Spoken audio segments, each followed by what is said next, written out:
He's undeniably one of the greatest intellectual phenomenons of our generation. Dr. Jordan Peterson's work as a clinical psychology professor at the University of Toronto has catapulted him to international fame with arguments that are challenging and changing the way we all think.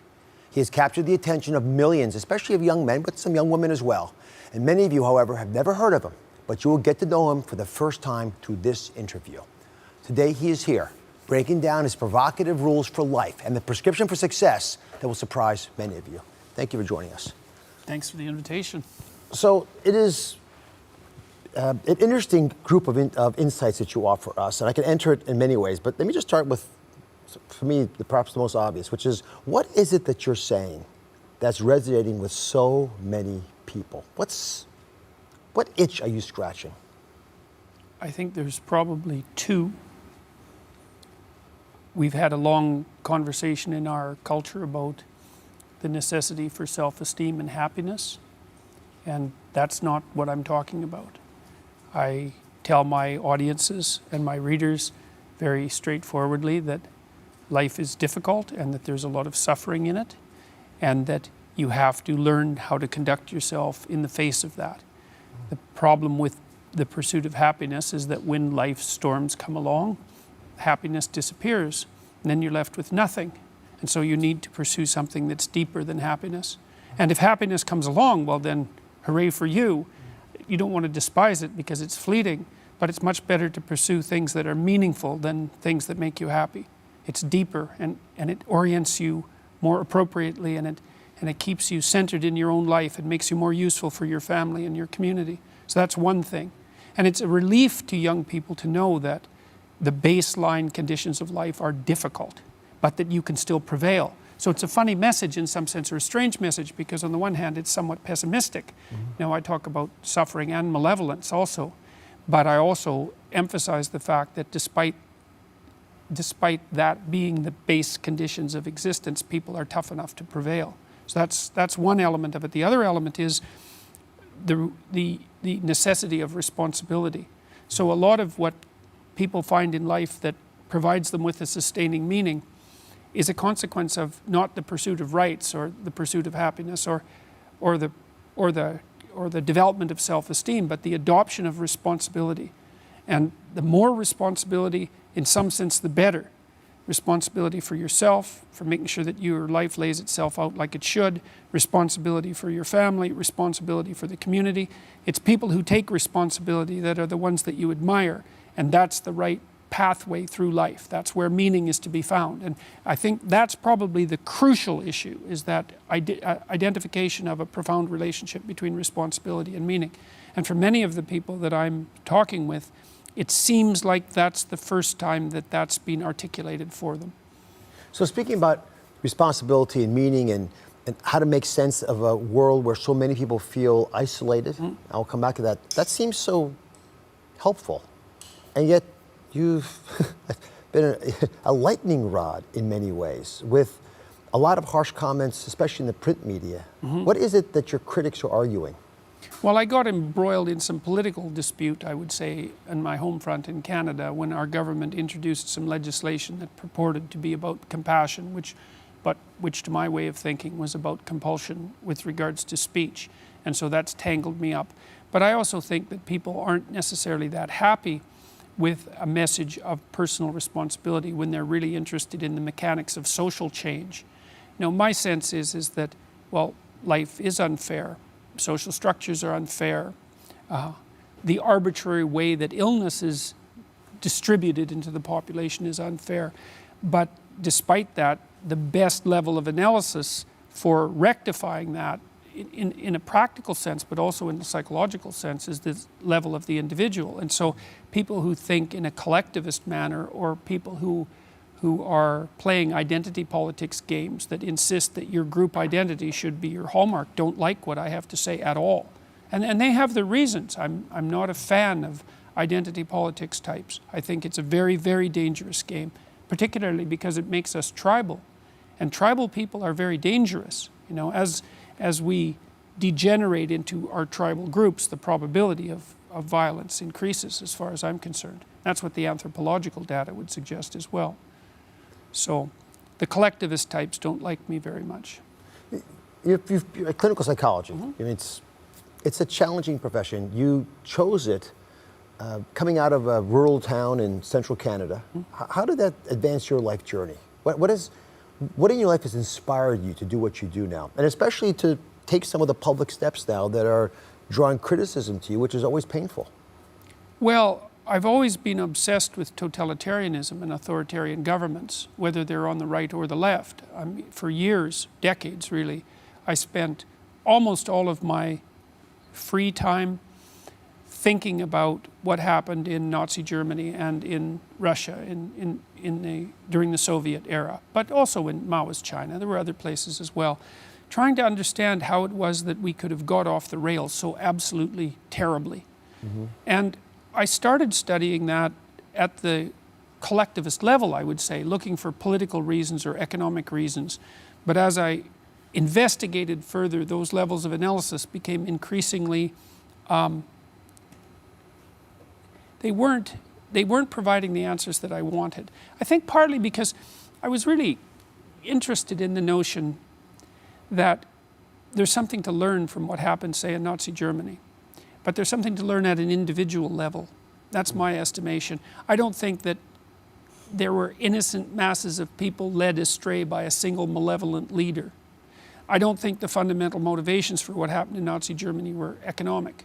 And I don't think they were in the Soviet Union either. As I read more and more about the situations, I realized that the proclivity of individuals to avoid responsibility and to lie, especially about their own lives and about their own experience, were really the reasons that those systems went so far astray. Now, there were other reasons as well, but those were very important to me because I also thought that the proper lesson in the aftermath of something like Auschwitz is how do I ensure that I live a life such that if I was offered the opportunity to do something terrible by omission or by commission, that I wouldn't do it, that I would have enough strength of character to resist. And so the lessons there for me were psychological. And that taught me an awful lot about, well, the role of the individual. People like Viktor Frankl, for example, who wrote Man's Search for Meaning, which is a perennial classic and a great book, insisted that a large part of the reason that Germany went off the rails so badly was because individual Germans were so willing to falsify their own experience. And Alexander Solzhenitsyn, who wrote the Gulag Archipelago, the best document on what happened in the Soviet Union, also made exactly the same argument. So I got interested in the psychological causes of catastrophic governance, let's say. And that taught me a lot. It taught me about responsibility, about the responsibility of the sovereign individual. And you know, we have an idea in our culture, it's a very powerful idea, that each of us is of intrinsic value, but that associated with that value is a responsibility. And we have a responsibility, let's say, for our own integrity and for that of our families, but also of the state, because otherwise we wouldn't have the sovereign responsibility and right to vote. Like our whole culture is predicated on the idea that each of us are sufficiently significant so that we can entrust the destiny of the state itself to our decisions. It's like, well, I believe that, and I think that that's a correct idea, which is also why I think that systems that are based on that idea function so well, like our Western systems do. But that's a responsibility that has to be taken with dead seriousness, because it means that the good things that you do in your life are truly good and they matter. They ripple outward way more than you think. But so do the things you do that aren't good, including the acts of deception that you engage in, perhaps above all else, which would include your willingness to evade responsibility or to push it off to someone else, or to play the short term against the long term. Let me unwrap us a little bit, because you're touching on a bunch of themes, and I think they would all benefit us. So first of all, let me say, I appreciate that you actually put some of your thoughts down into two books that I've read. The latter is a best-selling book right now. It's like number 4 selling book in the country, 12 Rules for Life, Antidote to Chaos. And I am curious how you put that all together. And let's start off with the basic, which is, what's it all about? What's the goal of life, according to some of the more recent pieces you've been writing? I would say that the goal in life is to conduct yourself so that life improves, at least so that undue suffering is forestalled. But more than that, it's to constrain malevolence and suffering to the degree that that's possible. But then also to work for a positive improvement in things at every level. And that's how you should orient yourself. So I saw something you wrote, actually it's in the book in part as well, is to repeat actions that are worthy. Yes, Which is noble sort of and worthy. That would noble be and worthy, yes, right? So you sort of figure out what you should do and then just do it, which I think that's an achievable goal. Most people would think that's laudatory. That takes me to the next part, which is what's the meaning of life? And I think the meaning is to be found in that. And as you put things together, and as you take responsibility for things, that meaning emerges from that. And so it emerges from that the same way it emerges from a symphony, in some sense, because a symphony is composed of layers of patterns, and they're all working harmoniously together. And they speak directly to people of meaning, which is why people love music so much. I mean, every form of music does that. And it's a model for proper being, which is the placing of all the different levels of reality into harmonious relationship with one another. And meaning emerges out of that naturally. And meaning is actually an instinct. This is another thing that people don't understand, and it's a case I've been able to make because I know a fair bit about how the brain works.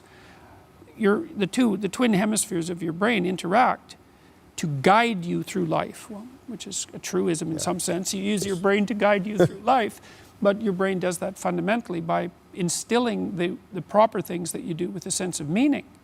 And that meaning it's not something that's just a surface. It's not on the surface of the world in some sense. It's the deepest instinct that you have. It's associated with a phenomenon that Russian neuropsychologists discovered back in the 1960s called the orienting reflex. And the orienting reflex is what orients you towards things of interest. Right. And that happens unconsciously. And so if something happens around you that's of significance, often something you don't expect, say something somewhat chaotic, you'll orient towards it, and that attracts your attention. And then as you investigate what that is, that's associated with the sense of meaning. And if you put what you're investigating into proper order, then that meaning continues to reveal itself. So you can use meaning as a guide to proper being. But you have to also be very careful to conduct yourself honestly if you're going to do that, because if you conduct yourself dishonestly, then you pathologize the mechanisms that orient you. So I'm thinking about in my own life how I've tried to apply some of these insights. If I just try to be a little bit better today than I was yesterday, along the lines that you're speaking to, try to create that symphony, but be a little better at it today than yesterday. And like everybody watching right now, not compare myself to somebody else, but rather to compare myself to the future version of me. Is that a rational way? Rule. That's rule 4, right? That's rule 4. Compare yourself to who you were yesterday, not to who someone else is today. Well, it's not only appropriate, but I think it's also practical. And one of the things about what I do, including my book, is that I'm always trying to take high-level abstract truths, fundamental truths, and to make them concrete and practical so that you can implement them in your day-to-day life. Because it's the connection between those abstractions and practical action that really cements their meaning and makes them comprehensible. And this idea of incremental improvement is a great one. If there are things about your life that are bothering you, or things about the world that are bothering you, then you want to decompose them into solvable sub-problems. And you do this, if you have a child, this is the sort of thing that you do naturally, right? Because you want to set your child a challenge that's sufficiently challenging to push them forward in their development. So that makes it meaningful for the child. That puts them in the zone of proximal development, which is where proper maturation takes place. They'll find that intrinsically meaningful. You want to make it challenging, but also with a reasonable probability of success. And there's an art to that. So you want to set yourself a task that's difficult, but not so difficult you can't attain it. And then what happens is that you step up improvement across time, incrementally. And there's also a certain element of humility to it, right? Which is, don't bite off more than you can chew, right? Don't set grandiose goals, but incremental improvement will get you a tremendous distance. When you don't do that perfectly, and it's not easy to do, you suffer. And I've on this stage often said that pain is inevitable. You're going to have pain. How much suffering comes from that pain, you actually have a fair amount of control over. Can't make it go away, to your point. It's part of life. Your thoughts around suffering that you began to touch on have been incredibly provocative for a lot of people, wildly debated. I think in part because in our modern world, we don't like to acknowledge that kind of suffering can afflict us. We think something's wrong with us if we have that kind of suffering. So how is it productive to focus on suffering the way you do? Well, there is something wrong with us if we're suffering, and there's something wrong with the world because it's an indication that things aren't set in the order they hypothetically could be set if there's undue suffering. And so that is a call to action, and it's a painful call to action. you know, but it's a universal problem. Suffering is built into the structure of existence in some sense, and the fact that you're suffering doesn't mean that there's something isolated about you that's at fault, right? Which is an important. This is why the doctrine of original sin was actually quite useful, because everyone makes mistakes and everyone falls short of the glory of God. Speak to original sin, if you don't mind. And this is again, all the monotheistic religions share this, but it exists in other traditions as well. Well, it's a way of universalizing everyone's felt sense that they don't live up to their responsibility properly, because you're not all you could be, and unless you understand that that's everyone's problem, every single person has that issue, then it's easy to become discouraged and crushed by that. And the major advantage, I think, to making a case very strongly that one of the fundamental realities of life is its suffering, is that it's actually a relief to people to hear that, because they suspect it. Well, they know it, but no one's forthright about it. It's like, yeah, life is suffering. Okay, fine. So where does that leave us? Well, here's where it leaves us. It turns out that even though life is suffering, if you're sufficiently courageous and forthright and honest, let's say, in your approach, and you don't shy away, what you'll find is that there's something within you that will respond to the challenge of suffering with the development of ability that will transcend the suffering. So the pessimism is, yeah, well, life is rife with problems at every level. But the upside is, if you turn and confront that voluntarily, that you'll find something in yourself that can develop and master that. And so the optimism is nested in the pessimism.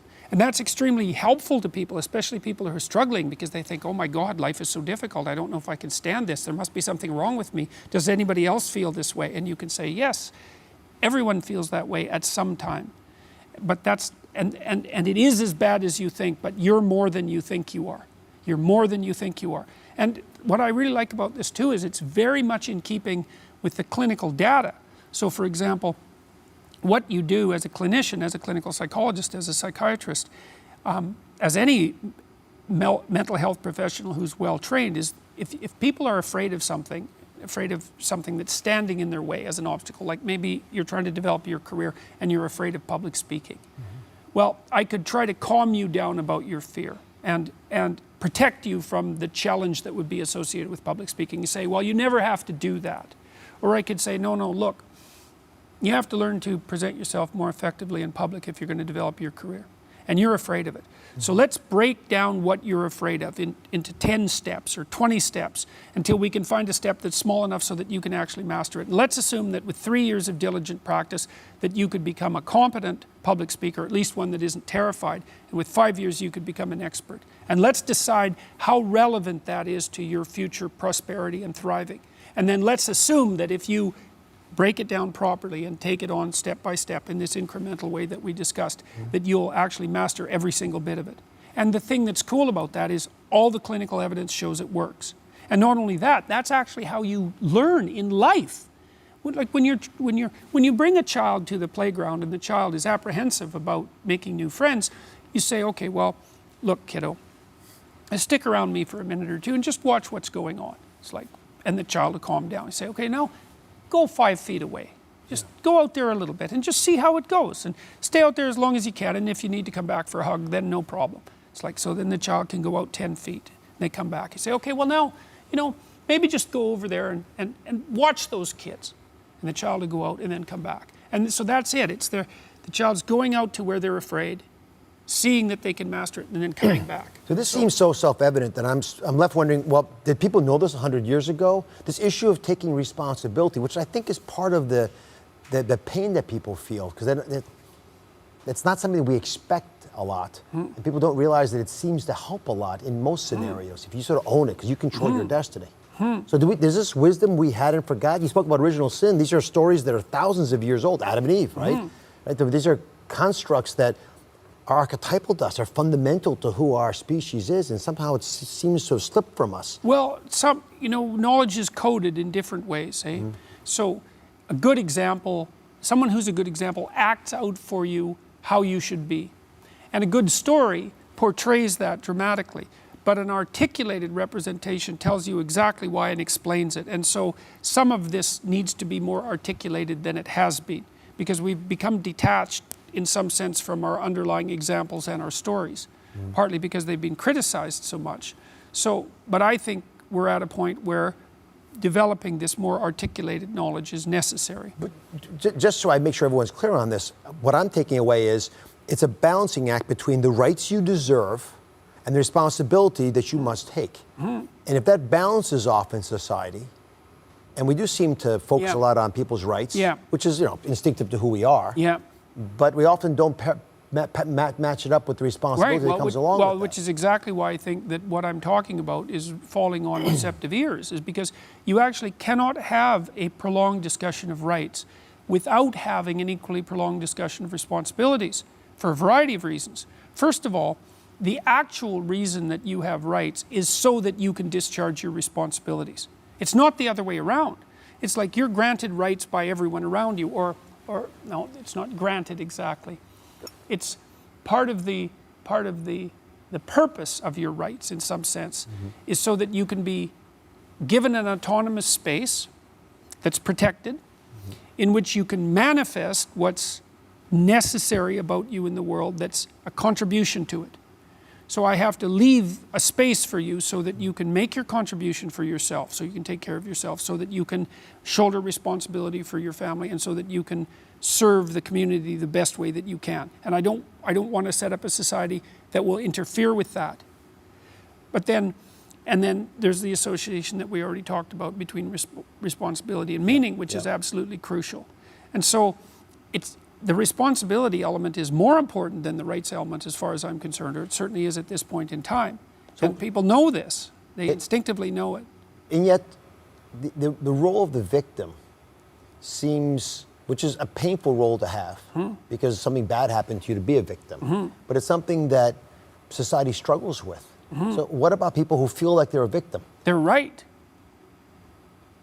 They're victimizers too. Like, everybody is a strange mixture of victim and victimizer. Lots of terrible things happen to people that aren't justifiable in some sense. Illness strikes people randomly. I mean, not entirely randomly, obviously, but there's a large random element in it. Where you're thrown into existence as a consequence of your birth. That's the existentialists, especially in the 1950s, talked about that all the time. They talked about it as thrownness, that you're sort of thrown into reality with your particular set of predispositions and weaknesses. And then there's going to be times in your life where things twist in a manner that's unfair to you, that you're not getting your just deserts. But that goes along with all sorts of unequally distributed privileges as well. And so that's the arbitrary nature of existence. But you can't allow those sorts of things to define you, because it's not that useful strategically. When you're playing a card game, you're dealt a hand of cards. Well, what do? You play the hand the best you can. Why? Because all the hands are equal? No, because you don't have a better strategy than playing the hand that you're dealt the best you can. And that doesn't even mean it'll be a winning strategy. But because people don't always win, sometimes we lose, and sometimes we lose painfully, and sometimes we lose painfully and unjustly. That's not the point. The point is, you don't have a better strategy, and neither does anyone else. And then it's also not so obvious how privilege and victimization are distributed. If you take someone who's doing quite well in life, and you scratch underneath the surface, you generally don't have to scratch very far until you find one or more profound tragedies of the past, or perhaps of the present. No matter how well protected you are in the world, you're still subject to illness, you're still subject to aging, you're still subject to the dissolution of your relationships, the death of your dreams, death itself. So vulnerability is built into the structure of existence. Now, if you start to regard yourself as a hapless victim, or even worse, an unfairly victimized victim, well, then things go very badly sideways for you. It's not a good strategy. You end up resentful, you end up angry, you end up vengeful, you end up hostile. And that's just the beginning. Things can get far more out of hand than that. So strategically, it's a bad game. It's better to take responsibility for the hand that you've been dealt. There's no better, you've got no better protection in life than doing that. This is where a lot of folks in the modern West get unsettled, because we have been brought up to believe that we need to be compassionate to each other. And yet you point out that sometimes that compassion, I don't know if it encourages weakness or it's another word for weakness. And I'd love if you could open that up for me, because it is the kind of discussion that gets folks really unsettled. Well, feeling sorry for someone is not a moral virtue. You know, morality is much more complex than mere reflexive empathy. So I would say, when is reflexive empathy useful? That's easy. You're a mother. Your child is under 6 months old. Reflexive empathy is the right reaction. And I think that that's why it's such a powerful motivating force as well. You know, a child under 6 months old is always right. If a child's in distress, always right. You're wrong, the child's right. No matter why the child is distressed, it's your problem and you should do something about it, and it's not the infant's fault.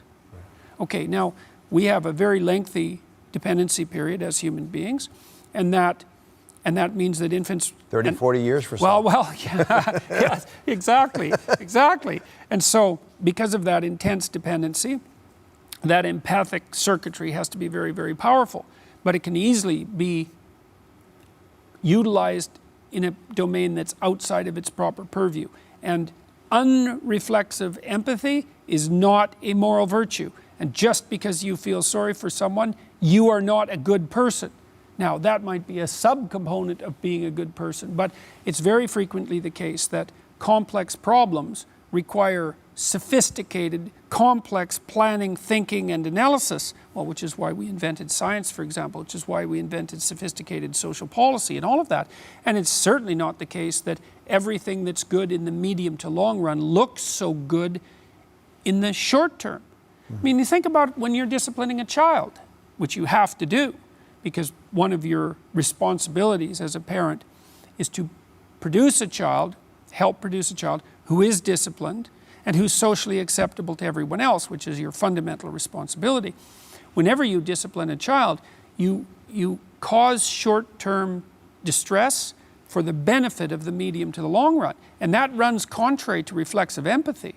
You need more than empathy to get by in the world. So it's unsophisticated thinking to assume that, first of all, that reflexive empathy towards those who are hypothetically unfairly victimized constitutes a moral virtue. It's not that simple, and it can be very, very dangerous because you can undermine people by inappropriately feeling sorry for them. It's not helpful. So, as I was listening to a bunch of the different talks that you've given, I was caught off guard by a comment you made in a series on the Bible. And this is an important issue because a lot of folks read the meek shall inherit the earth and have a belief that it means the weak will inherit the earth. Certainly what I thought. And you stunned me by arguing that the word meek didn't really mean what we thought it meant. I looked at a bunch of different translations. Yeah, and my conclusion was, well, you know, words get translated multiple times and they shift their meaning across time, and so ancient texts are hard to interpret, and it requires a fair bit of study. But my interpretation was those who have swords and know how to use them but choose to keep them sheathed will inherit the earth. And that's a much better idea as far as I'm concerned, because it means that you have a moral obligation to be strong and dangerous, both of those. But to harness that and to use it in the service of good. So it's associated with a complex set of ideas. But that principle right there is a stark differentiator of you from much of the material that I read. Right? Generally, it's purely about compassion. You use the word victimhood, but a lot of folks do feel it's a virtue to feel sorry for others, because usually behind that is I'll do something. Virtue's not that easy. No. That's the problem, is that we wouldn't have to think if empathy guided us properly. But it doesn't. It guides us properly in some very specific conditions. It can also make us very dangerous because, and there's good experimental literature on this, if you're very sensitive to an in-group's claims, whatever they might be, that makes you very hostile to perceived out-group members. In-group, out-group, people within your tribe versus outside your tribe. Within whatever group it is that you're identifying with at that moment. You know, so empathy drives that in-group identification. It's like, okay, well, what about the out-group? Oh, those are predatory. Those are predators. We better be hard on them. You know, it's a mother bear's compassion that gets you eaten. Huh. So we can't be thinking that empathy is an untrammeled virtue. There's no evidence for that whatsoever. The psychoanalysts knew this perfectly well as well, when we were still wise enough to attend to their more profound realizations. And that's the motif of the devouring parent. The devouring mother is a more general trope.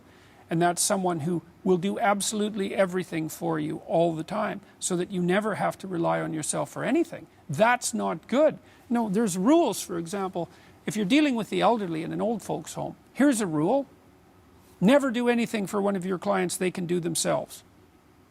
Why? Because they're already struggling with the loss of their independence. And you want to help them maintain that independence as long as possible. And that might mean sitting by while someone struggles to do up their buttons, for example. When you can, and this is the same if you're maybe helping your 3-year-old dress themselves. It's like, yeah, you can put on the buttons a lot faster. Let me help you with that. It's like, no, you struggle with that. You master it. And I'll keep my empathy to myself. Thank you very much. So that I can help you maintain your independence. So. And that suffocating mother is Ursula. That's right. In Little Mermaid. Yes. So these motifs still sneak into our culture. Sure. Well, Why? you see it in Sleeping Beauty as well, in the Disney movie, where the evil queen keeps the prince plans to keep Prince Charming locked in her basement, fundamentally, chained up until he's so old he's useless, right? And she's the force that stops him from making an alliance with the young woman and having his life, right? I'll just keep you chained up here where you'll be safe. It's like, no, you don't need that. You know, what did Freud say? I think it was Freud. The good mother necessarily fails, right? Because as your child emerges, as your child develops, you're a perfect mother up till 6 months. You take care of your child's every need. Okay, well, at somewhere between 6 and 9 months, the child starts to crawl around, starts to become a bit autonomous, starts to be able to do little things on his or her own. You back off. Every time the child steps forward, you step backwards. And maybe you step backwards a little faster even to motivate your child to step forward. And then what you're saying is, it isn't you I care about, it's who you could be. And see, that's another thing that I'm talking to young men and young women about. It's like, it isn't you I care about, it's who you could be. You think, well, that's pretty harsh. It's like, not when you're talking to 18-year-olds. It's like they have their whole life ahead of them. Whose side should you be on? The 18-year-old kid who's confused, oh, you're okay the way you are. It's like, no, you're not. You're not even close to okay the way you are. You haven't even started. You're not who you could be physically. You're not who you could be spiritually. You're not educated to the degree you could be. You could really be something, man. You got 60 years to work on it. Get the hell at it. That's way better. That's a way more positive message, even though it's got that strange harshness about it, because it's judgmental. Every ideal is a judge. You can't get away with it. Can't get away from it, right? Mm-hmm. Or with it. You put something up as an ideal that it stares down at you and says, you are not what you could be. Every great piece of art does that. And to tell young people, it's like, no, you're not okay the way you are. That's why we have universities. That's why we have training programs. It's like, you don't know enough to go out there and change the world. You're not out there waving placards around and telling people how to behave. Get your act together. Learn some skills. Educate yourself. Learn how to speak. Learn how to conduct yourself. Learn how to stand up. Make yourself a force in the world. There's way more to you than you think. You appreciate why that message would resonate with some but scare the heck out of others. It should scare the heck out of everybody. You know, that's what they say. Fear of God is the beginning of wisdom. Like, there's real truth in that. And this is I think, and this is what scared me. I learned from studying Auschwitz and the terrible things that I studied for many, many years, that I was responsible for them. Yeah. And I believe that. Yes, because it comes down to individual integrity. All of these things. If the state is corrupting around you, that's on you. It's your responsibility. You think, well, how can I take on that responsibility? It's like, be more than you are. So, and how could you not be afraid of that? Well, of course you'd want to shy away from that. But the alternative is far worse. It's far worse to let things degenerate. Like, you have a chance, you have the you have the opportunity to contend with the structure of reality and to set things right. You can do that if you take it on voluntarily. And that's a terrible burden to confront suffering and malevolence, especially given the degree of malevolence. It's a terrible thing to confront. The alternative is worse. Let things slide. You just see where you end up there. At least you have a fighting chance if you're a contender, right? You're in the ring, and you can do it. That's the thing. That's what makes me so fundamentally optimistic about people, is that the problems that confront us are almost infinite in their catastrophic consequence. But there's something within us that's even greater than that. And so that's the fundamental reality. You don't get to that either unless you start with what's so terrible. Say, life is rife with suffering and injustice, and we make it worse with our malevolence. It's terrible. Okay, well, that's horrible. Who can withstand that? It's like, yeah, well, if you look inside that, you see that something beckons, and what beckons is the possibility of what you could become if you confront that. And that's what we need to know. And that's, I think, integrally tied up with our most fundamental religious convictions. We know that people have an indomitable divine spirit. Well, how do you call that forth? Well, by challenging it. It's not going to come out without that. You're not going to be who you could be without pushing yourself to your limit. Because why would you be? It's not like it's easy. You have to be compelled in some sense. You have to be challenged. And that's why you do your children no favors by overprotecting them. Quite the contrary. Why does that message make you so emotional? And what were you like at age 18? You're in Saskatchewan, I believe. Alberta at that time, yeah. Well, I was thinking about the sorts of things that we're talking about now. I've been thinking about them ever since I can remember, but I've got better at thinking about them across time. But I had a lot of the problems, I suppose, that the typical 18-year-old would have. I drank a lot. I come from this little town in northern Alberta. Heavy drinking. I started drinking when I was 14, so I was quite a partier. I was confused existentially, I would say. I wasn't sure what the proper direction in life was. I was very much obsessed with the problem of the Cold War. That's never really gone away, because that seemed to me to be just a kind of insanity that I didn't know how to fathom. And, it was all of that, and I was obsessed with reading and obsessed with learning, and so that was what all drove me in this direction. And then as I started to develop these ideas, like I had to let go of things. One of the ideas that I've been promoting to people is that you have to let the dead wood burn off. And you do that as a consequence of necessity in the pursuit of responsibility. When I started writing seriously, I had to stop drinking, because I couldn't think properly. So that was it. It was either like, you're going to do one of these or the other. Mm-hmm. You're either going to continue wasting your time. I was having a fine time. I was in graduate school, and I had I was very, very social. And a lot of that involved drinking and that sort of thing. Couldn't do both, especially when I was editing. I couldn't get my thoughts down pristinely enough, precisely enough.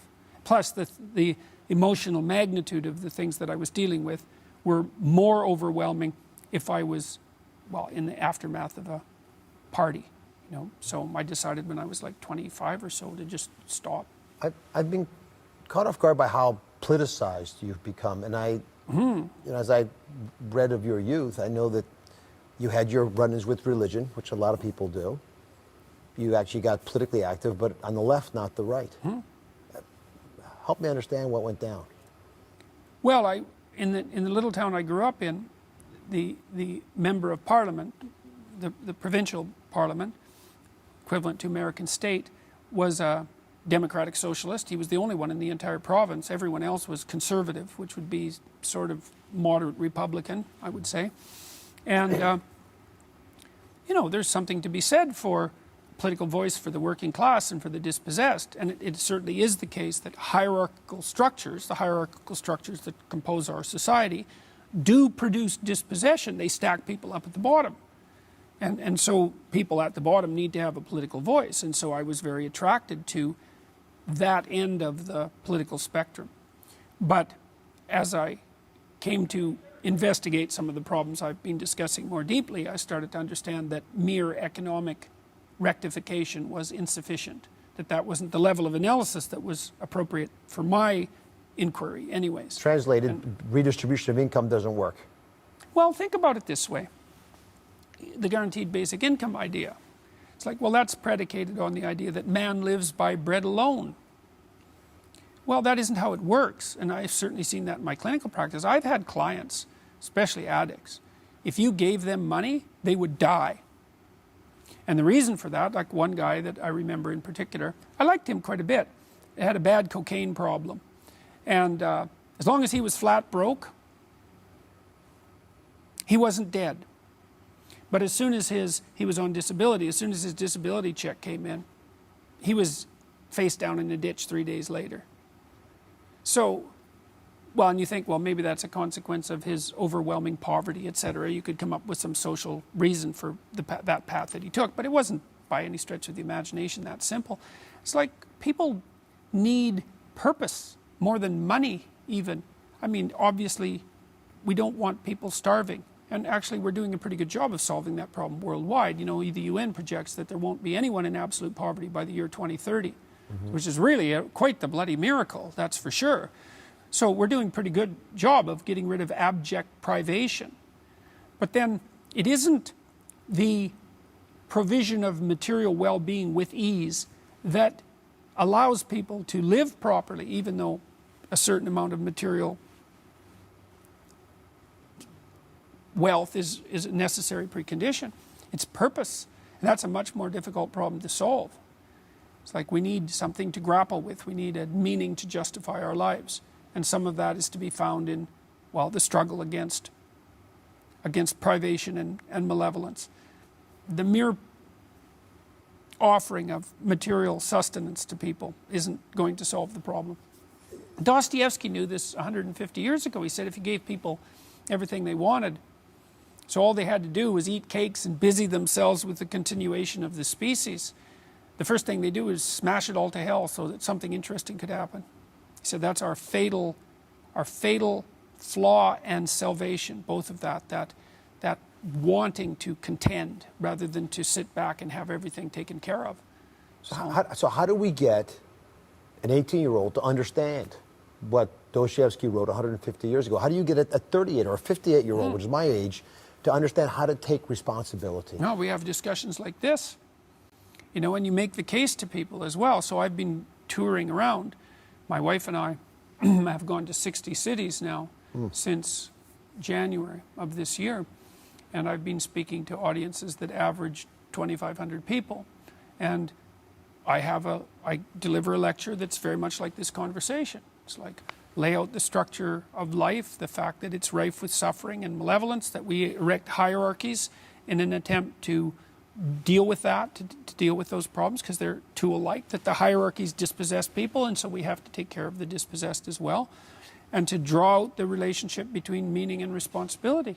And the audiences are rapt as a consequence of that. You know, and I'm always listening to my audiences as when are they silent? Because, you know, when everyone in an audience is silent, then everyone's in the same place. That's a meaningful place. They're all lined up, and they line up on this axis of responsibility and meaning. So there's a hole in our culture where this information hasn't been provided. But it was there at times in our history, which has been the thing that I struggle with, which is the issue of sacrifice. It's so paradoxical, right? Why would me giving of myself to you make me feel better? It does seem like most of the time if I have money, I give you some of my money, I have less money. But you're arguing that if I understand true sacrifice and I sacrifice myself for something that has meaning. Well, part of it is, you know, human beings discovered time. That's one of the things that makes us very peculiar creatures. To be aware of our own mortality is a consequence of the discovery of time, right? We can see how we extend out into the future. And so that makes us very strange creatures as selfish creatures. Yeah. Because you actually can't be narrowly selfish and survive. And here's the reason. You have to take care of yourself now. So let's say, well, then you can pursue impulsive pleasure, perhaps at the expense of other people. And why not? Well, here's one reason why not. There isn't just you now. There's you tomorrow. There's you next week. There's you next month and next year and 10 years from now. And so if you conduct yourself in a manner in the present that interferes with your future selves, then that's a downhill trip for you. And so taking care of yourself in the future and taking care of other people actually turns out to be exactly the same thing, because you're actually a community of people that's distributed across time. And so if you act in your own best interest, then you're going to sacrifice some of the present for the future. And that was one of the great discoveries of mankind, right? Which is something that I also concentrate on in 12 Rules, because I'm really interested in the issue of sacrifice. Why would you give up something now? Why would you ever give up something now voluntarily? And the answer is sometimes if you give up something now, and often something you love, something you're very in love with even, perhaps not for the best reasons, then you can make a bargain with the future. And that bargain with the future isn't any different than the bargain you make with other people. So that narrow selfishness is blindness to time and context. And there's nothing about it that's good. And I do think the musical example is a really good one. Like in a musical piece, every note has to fit with every other note across the entire span of the piece. Well, that's what your life needs to be like, is like how you act with me right now has to be in harmony with what you want for yourself tomorrow. And that's going to be tangled in as well. It's not only that you repeat across time and have to take that into account, it's that you repeat across time in the context of your social life. And so all of that has to be brought into the equation. And the sacrificial motif is a huge part of that. And that also is something that runs contrary in some sense to empathy, because sometimes you have to beat yourself on the back of the head with a stick to get yourself to move forward properly, even though you know, I should be doing this, I should be doing this. Well, I don't want to, it's hard. It's like, no sympathy for that. You have to do it, because otherwise things are going to get worse. Well, I heard you say that you're quoting one of the 10 Commandments, saying you do unto your neighbors as you have them do unto you. And the word nice is not in that commandment. No, well, nice isn't enough. And this... Is it not enough, or is it not the right thing to expect? Because so many members of my audience beat themselves up in a way they would never hurt other people. Oh, yes, that's right? definitely... And they say they're thinking, but most thinking is self-flagellation. Mm-hmm. Oh, so yes, part definitely. of it is, take it easy on yourself, be fair. On the other hand, sometimes you tolerate stuff from other people because you teach people how to treat you. Mm-hmm. And if you don't do that, you get it. Well, getting that balance right is really hard. So in rule 2, I think, is treat yourself as if you're treat yourself like you're someone responsible for helping. Mm-hmm. And that I was really interested in that issue of people mistreating themselves. So because we are privy to our own weaknesses and faults. We know them better than anyone else knows them. And so it's very easy for us to determine that we're not worthwhile because of all the ways that we don't live up to what we should live up to, and the painful knowledge we have of that, and to not regard ourselves as worthwhile, and to not treat ourselves properly. And that's not good. You have to treat yourself as if you're valuable. And then that is the same attitude that you extend to other people. Well, and it's because you are valuable. So, and that it's a necessity to adopt the responsibility that goes along with recognizing that. So even if you're not happy with who you are, and even if you have your reasons, you still deserve presumption of innocence. You still deserve to have a good defense mounted on your own behalf. You still need to treat yourself as if you're someone valuable and someone worthy of love, even though you have all reasons to know why you fall short. Yeah. And that's absolutely crucial, and it is hard for people to learn that. Hard for them to learn not to beat themselves up too much. Then why doesn't anyone ever get away with anything? That's one of your lines. Well, I think, imagine you have a plastic ruler, and you pull it back in front of your face. And you let go. It's like, you think, well, this is going pretty well so far. Right. Snap. Yeah, well, it's because you can't bend the structure of reality. This is why, and this is, I think, also partly what in this message is frightening, is everything that you distort snaps back, and often magnified, and everyone knows that. And one of the things I discuss with my audience is like, well, just think about how you talk to people that you're trying to treat properly. You don't say to them, okay, here, kid, here's the way you deal with life. This is, you put your son on your knee and say, look, lie every chance you get. Falsify things. Don't take any responsibility for anything. If you can slough it off to someone else, if you can hide things where no one will find them, that's a hell of a good strategy. Like, no one believes that, ever. So We know that that doesn't work. Now, we're tempted because now and then you think, well, I can just cut a corner here, or I can get away with this and no one will find out. It's like, yeah, they will. They'll find out, or you'll find out. And I saw this in my clinical practice all the time. You know, people would be suffering for some consequence, a lot, and we'd untangle it. Maybe we'd go back 5 years or 10 years, and it would be something that was left undone, or something that was done that shouldn't have been done. And sometimes not even on the part of the person, you know, sometimes on the part of their parents, or maybe even on the part of their grandparents. Like, these things stick around for a very long period of time. But it's like, if you produce a rift in the structure of reality, it's not going to go away until you rectify it. And often it breeds more demons, that's for sure. Well, if that's the case, why is it so hard for us to tell the truth? What is it biologically in us? And what I like to push you on these biologic issues because you're a psychologist. You actually understand how the brain works and how, you know, in fact, the fundamental order versus chaos issue is in part reflected in our brain. So all these balancing acts our brain's pretty good at, yet truth is hard for us. Yeah. Well, you know, it's hard to confront things now when you could hypothetically put them off. It's discounted a bit. You know, a child who's called onto the carpet for their actions is likely to think, well, if I lie about this, I'm not going to get punished for it now. I can get away with it. And they might not even really believe that, but they don't want to face the consequences of their actions right here and now. Well, we can just put it off a little bit. Well, it'd be nice if you could do that. And so you're tempted to do it. You can shunt it off into the future. That's just future you, you know. You don't want to be that guy. No, you don't. Yeah, but it's better. It's better to have the fight now. It's better to confront it now if you can manage it. You touched earlier on this issue of the evil within us. Yeah. And you use stories a lot. And some of them are stories that all of us are familiar with, Harry Potter being a good one for this example, where there's a little bit of evil in Harry Potter. Yeah, darkness. Darkness, the shadow. Yeah. Right, Voldemort, that story. Right. What is it about having or respecting that we all have evil that you find is important for us living our lives? Well, I think the capacity for evil is something that is not easily distinguishable from strength.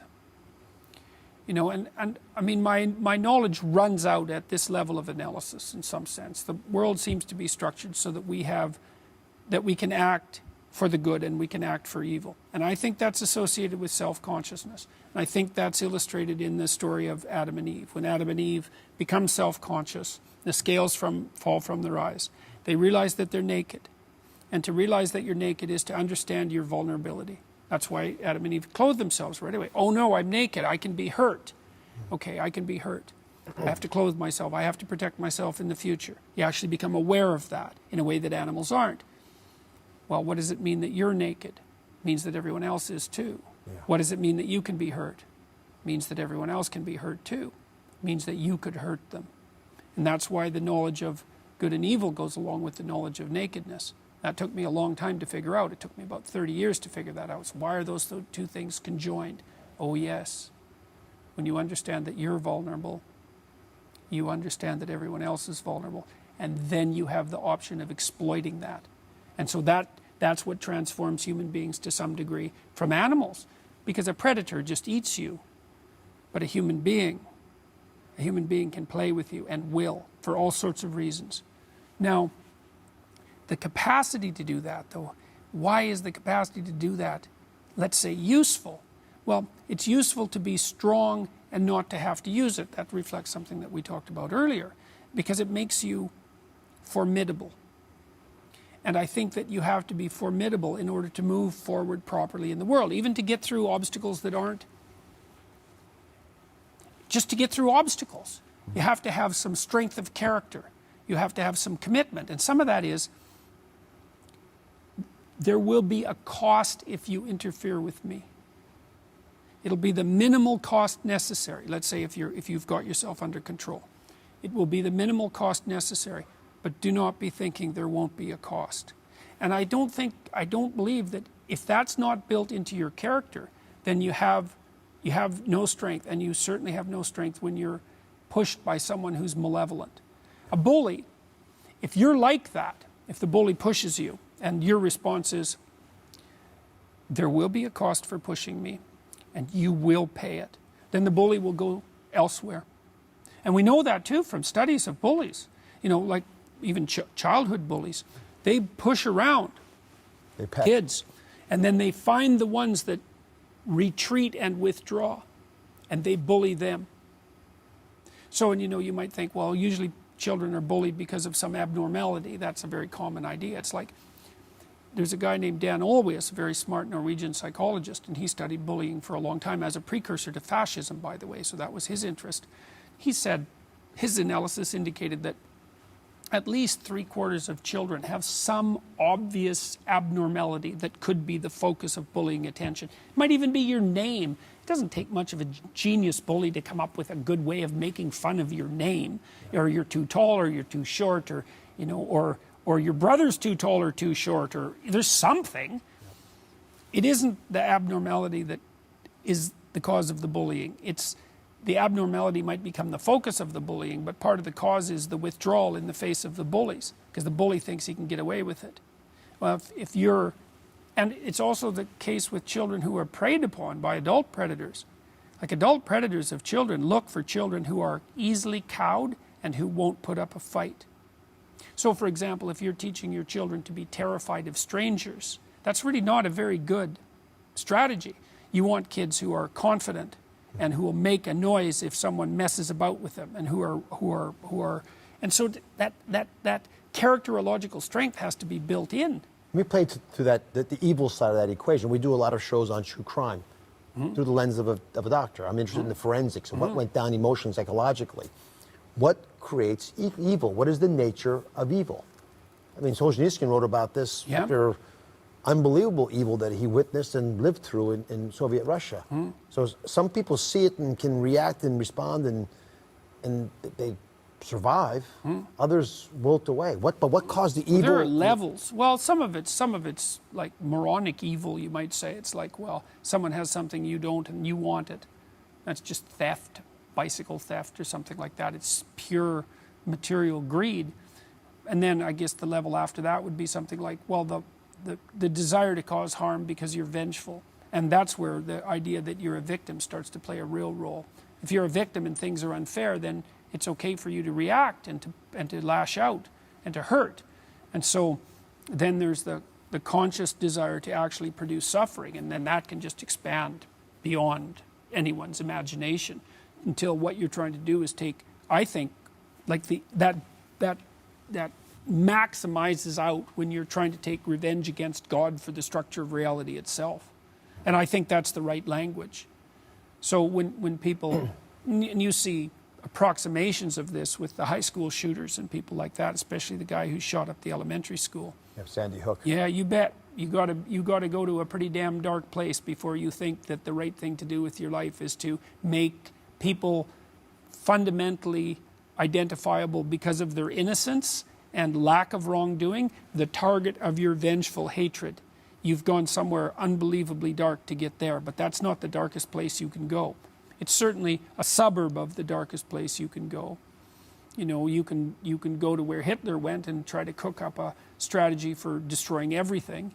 You know, I mean, everyone says, well, Hitler was trying to dominate the world. It's like, well, maybe Hitler was trying to set up a particularly dramatic form for suicide with Europe in flames. That's what he did. You know, you've mentioned totalitarian governments, Nazis in particular, several times. One of the knocks on you is that Nazis come to your rallies. Oh, yes, it's such complete, utter nonsense. It's absolutely reprehensible, all of that. Why do they come to your rallies? What are they looking for? There's no evidence for that at all. The alt-right types don't like me at all. There's lots of documentation of that, and the reason they don't like me is because I don't like people who play identity politics. And I don't care if they're on the left or the right. You know, the left says, here's the victimized groups, and our society is basically an oppressor-oppressed society, and we should do everything we can to lift up the oppressed. And I don't know what we're doing with the oppressors, but I don't imagine it'll be that pleasant. And the identity politics types on the right say, oh yes, we should play identity politics, but we'll be white ethno-nationalists and look for white superiority or a white ethno-state. It's like, as far as I'm concerned, none of that's even vaguely, it's reprehensible. It's thoroughly reprehensible on all fronts. the reason that this all came about, there's complicated reasons, but because I'm not a fan of the collectivist left, let's say, it's been in the interest of people who push that doctrine to paint me as the most radical of opponents, which of course would put me in the far right camp. But just because you're no fan of people who play identity politics doesn't mean you're part of the alt-right. So that's been a strategy, I think, that's been, what would you say, put into play against me for a variety of reasons that has been somewhat successful, but not very in the final analysis. If maybe it's the wrong axis to put you on, but if 0 is ultra liberal and 100 is the ultra conservative, alt-right, where are you on that spectrum? You think of yourself as more conservative, more liberal? I know that in your life you've changed. Well, I'm a traditionalist in many senses, but I'm a very creative person, so it's very difficult temperamentally for me to place myself on the political spectrum. It's not like I don't think that the dispossessed deserve a political voice. That's why I was interested in socialist politics when I was a kid, and I understand perfectly well that hierarchies dispossess and that something has to be done about that. But I also think that we mess with fundamental social structures at our great peril. I think we've destabilized marriage very badly, and that's not been good for people, especially not good for children. But I don't think it's been good for adult men and women either. And I certainly, as a social scientist, one of the things you learn if you're a social scientist and you're well educated and informed is that if you take a complex system, let's imagine you have a complex system and you have a hypothesis about how to intervene so that it will improve. Okay, so what will you learn? You'll learn once you implement the intervention that you didn't understand the system and that your stupid intervention did a bunch of things you didn't expect it to, many of which ran counter to your original intent. And you will inevitably learn that. So I learned that. I had a whole series of very wise mentors who insisted to everyone they talked to who was interested in public policy, for example, that when they put in place a well-meaning public policy initiative, that they put aside a substantial proportion of the budget to evaluate the outcome of the initiative, because the probability that the initiative would produce the results desired was virtually zero. And I believe that that's technically true. And so that tilts me in the conservative direction, because I think, well, that's sort of working, that system. And I'm also not a utopian. So I don't expect systems to work perfectly. If they're not degenerating into absolute tyranny, I tend to think they're doing quite well. Because if you look worldwide and you look at the entire course of human history, degeneration into abject tyranny is the norm. And so if you see systems like our systems, say in the democratic Western world, that are struggling by not too badly, it's like you should be in awe of those structures because they're so difficult to produce and so unlikely. And then I think, well, you take a system that's working not too badly, think, well, I'm going to radically improve it. It's like, no, you're not. You're not going to radically improve it. You might be able to improve it incrementally if you devoted a large part of your entire life to it and you were very humble about your methods and your ambition. But if you think that some careless tweak of this complex system as a consequence of the ideological presuppositions you learned in 3 weeks in your social justice class at university, and that's going to produce a radical improvement, it's like you can't even begin to fathom the depths of your ignorance. You mentioned marriage as an example of this. As a social psychologist, what happened to marriage? Well, I think a bunch of things happened. I mean, one thing that happened might be that we live a lot longer than we did. So the problem of having a relationship that extends over decades is a different problem than having the problem of having a relationship that extends over the period of time where you might have kids. So I think there's that. I think that women have clearly become more autonomous, and so they've been able to transcend their more limited roles. Those roles, by the way, weren't imposed upon them by patriarchal men. I think that's a reprehensible view of history, because I think men and women fundamentally served as mutually sustaining partners throughout the course of history, despite their continual disagreements and the difficulties of life. Women were relegated to a more restricted role because they lacked sanitation, they lacked tampons, they lacked birth control. And those problems have been solved in the last 100 years, essentially, since about 1895. And so that's freed women to participate in a much broader sense than they were able to before. But we don't want to underestimate the power of those technological revolutions, even though they sound rather mundane. They're not mundane at all, especially not the birth control pill. That's put a certain amount of stress on marriage because the traditional roles have been expanded. And you might think, well, that's great. It's like, yeah, it is. It is great in that a broader range of people have access to the expression of a fuller range of their talents. And in principle, that's good for them, and definitely it's good for the rest of society, because now we have access to the genius of women, let's say, too. But that's made negotiating the marital role more difficult. And then the other thing that's happened, as far as I'm concerned, is that we got a little too careless about liberalizing the divorce laws and changing the structure of marriage in general. I don't think that that was good for people, especially not for children, because the evidence that children do better in intact two-parent families is overwhelming. No credible social scientist that I know of disputes that. So, and it might be because the minimal viable social structure is actually the minimal nuclear family, 2 people. 1 isn't enough. 2 is barely enough, but it's a minimum, especially, and I think the reason for that is, this is how I look at it.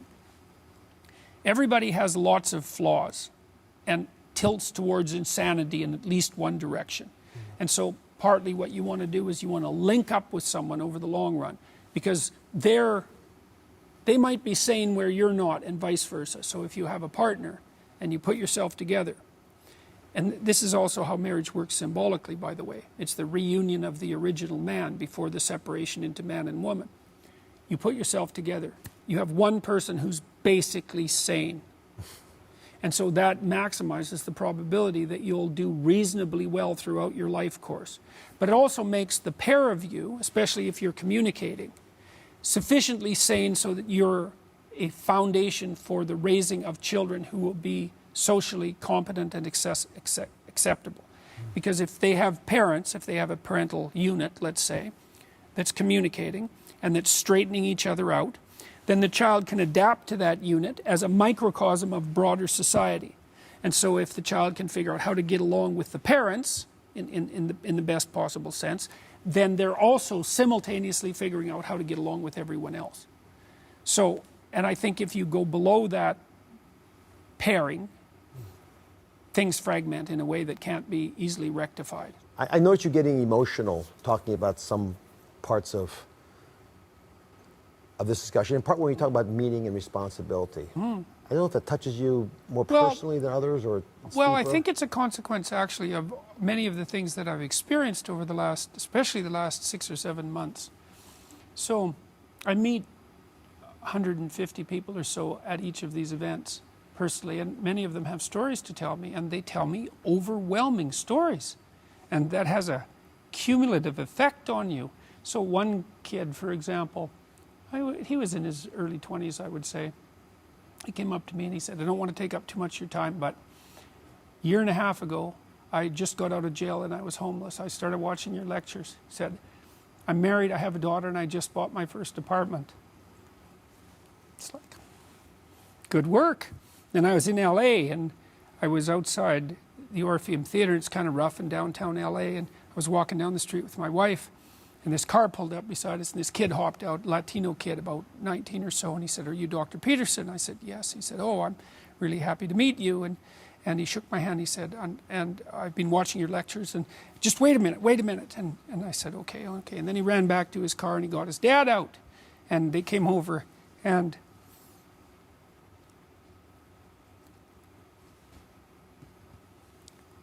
they had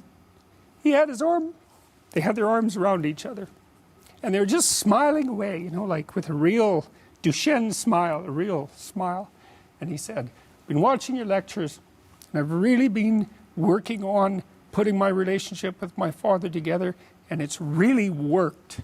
And so I thought, well, that's a lovely thing to have happen when you're walking through a rough neighborhood, is that some kid jumps out of his car and comes rushing over and tells you how much better his life is because he's been working hard on the basis of your recommendation to fix his relationship with his father. And people are telling me stories like this all the time. And the thing that's sad about it, I think, and this is what makes me emotional, is not only that this is so good and good at a level that transcends politics, absolutely, but that people require so little encouragement. You know, there's so many people I see in my lectures, and I have a very diverse range of people who come to my lectures. They're starving for encouragement, and they don't need much. I had this kid talk to me at a barbecue I was at this weekend, and he's working with delinquent kids, 13 and 14 years old. And he said they were pulled out of other delinquent camps and brought to his camp, which was for the worst delinquents. And he started talking to them about my lectures. And so they've been watching him, and now they have a little fan club that's based around my lectures, and they're doing things like talking to each other about making their beds and cleaning up their rooms. It's like, it's unbelievable how little genuine encouragement many people need, and how they had none. No one ever said to them, and meant it, it's not okay for you to be a weak loser. It's not okay. And the reason it's not okay is because you could be way more than that. And it's a crime, an ethical crime, for you to allow all that necessary potential to go to waste. It hurts you, it hurts your family, it hurts the world. Really, really, it does. And people think, oh, okay, I get it. And they do get it, because they know at some level. The other thing people tell me, you know, they say, well, I've been paying attention to your lectures, developing a vision for my life, trying to tell the truth, trying to adopt more responsibility, and things are way better. But the other story is, you've been able to help me put into words things I always knew to be true, but didn't know how to say, which is a good role for an intellectual to play. And so, well, so that's why this all makes me emotional. It's so good. You know, and so much of this has been covered as if it's political.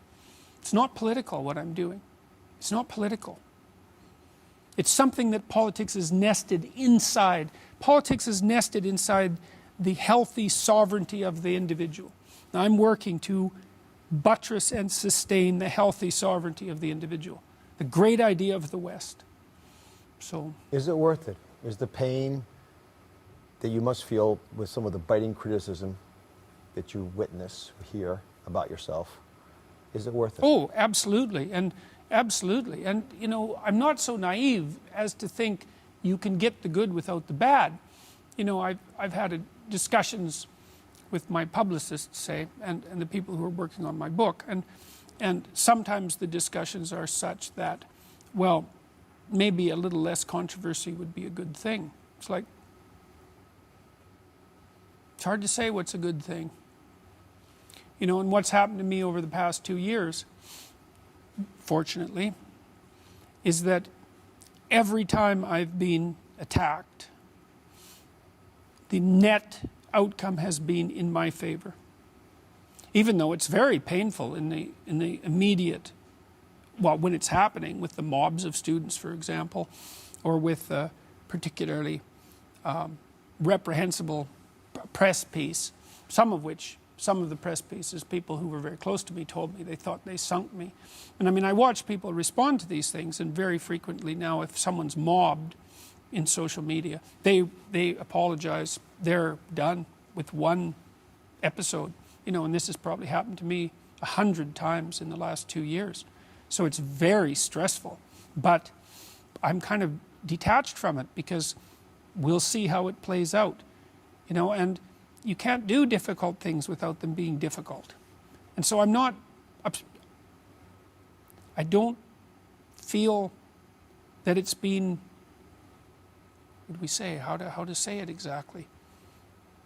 I'm perfectly satisfied with the way things are going, especially with these lectures, because they're so positive.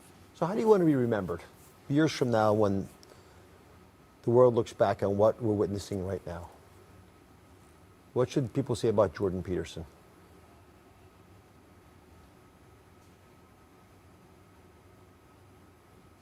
That he wanted the best for people, not the worst. And the reason I want the best, I think, is because I know a fair bit about what the worst is like. And I definitely don't want that. And that's a conscious decision to turn away from that. It's like, enough hell. That's the lesson of the 20th century. And so it means that we take responsibility for that. And we put the world together, and we start with ourselves. And we do that by adopting responsibility, not by fixing someone else, and not even by fixing social structures. They're not that easy to fix. It's like, start with yourself. You're a fixer-upper, man. You got work to do. Get at it. Then maybe you'll develop enough wisdom so that you'll be good for someone other than you. And then you can expand that outward. So I would like the best for people. I think when people look back on you, they'll also see that you began to tie together seemingly disparate parts of who we are as a species. And I'd like to get into that because it's deep stuff, but you articulate it in a way that I think people will understand. Let's start with the soul. This idea that we have something that for most people is this amorphous part of us. But you argue that it was in our parents, that it's out through all of us. It's a much bigger concept than I had heard. Yeah, well, I think, see, this is how I think reality lays itself out. I think we all know this. You're not driven by your past like a clock. You're not deterministic. You are to some degree, because you're limited. You're a limited creature. You've got rules that you run by and all of that. You know, you're not omniscient. But you're not driven by the past. What you do instead is confront the potential of the future. That's what's in front of you. So it's a domain with multiple pathways, and that's what's always in front of you. You could go there, you could go there, you could go there. There's an array of choices that confront you. You confront that as soon as you wake up and become conscious in the morning. And then there's all this potential that's there in front of you. And you use your ethical choice to determine which of those possibilities will become actual. And it's through that mechanism that you participate in the creation of reality. And that's the making of you in the image of God, because that's what God did at the beginning of time, according to our old stories, right? Spoke and transformed potential into the being that was good. And that was dependent on using truthful speech. So that's what you do if you act properly, is you confront potential and you translate it into reality. And it's your soul that does that. Your soul makes that translation. But the soul for you is bigger than just in me, right? It's a part of, almost like our collective unconsciousness touches all of us. Our soul seems to be bigger than just what's inside of us. It's connected. Well, it's also the thing that's the same between us in some sense, right? I mean, it's a funny thing because you're a singular being possessed of this creative consciousness, but so am I. So it's a strange kind of singularity because we share it. And it's the thing that unites us in some sense as sovereign individuals. Right, so how does faith play a role in all this? And faith, again, is, I gather that if you act appropriately, you'll have a better life. Good stuff will happen to you. Is that what faith is? I think you make a decision about what your fundamental attitude towards being is going to be. I think that's faith. It's like, well, are things bad or good? It's like, well, there's a lot of evidence they're bad. There's a lot of evidence they're good. Where are you going to come down on that? Should you work to make things better? Should you work for their annihilation? These are decisions that you make, and I think they're fundamentally based on something like faith. your decision to confront the unknown and the things that frighten you. It's like, well, do you have faith in your potential? Do you have faith in what you could call forward out of you? Because you need that in order to move forward with confidence. You want to instill faith. I mean, we know this. If you're trying to raise a child, you want to instill faith in them. Now, you might not say, well, I'm instilling faith in God. It's like, well, it's not so easy to decide when you're doing that. But to instill in your child the faith in the ability of their own potential to unfold in a positive direction, well, that's faith. That's what you want for someone who's confident. It's like, yes, in absence of evidence, in the absence of certain evidence, I believe that my commitment to this path of action will bear fruit. Right, so let's take this discussion and I think make it practical. So one of the biggest battles that I sense in America, North America, so through the West, is that between religion and science. And in many ways, this is the fracture that you quote Nietzsche as speaking to when he said God was dead. Not as a good thing. No, not as a good thing. And led to the totalitarian ideology of much of the last century. But let's just take it right till today, to North America in particular. And our brain's hardwired to look at this information differently. Religion made it possible to have inquisitive minds that led to science.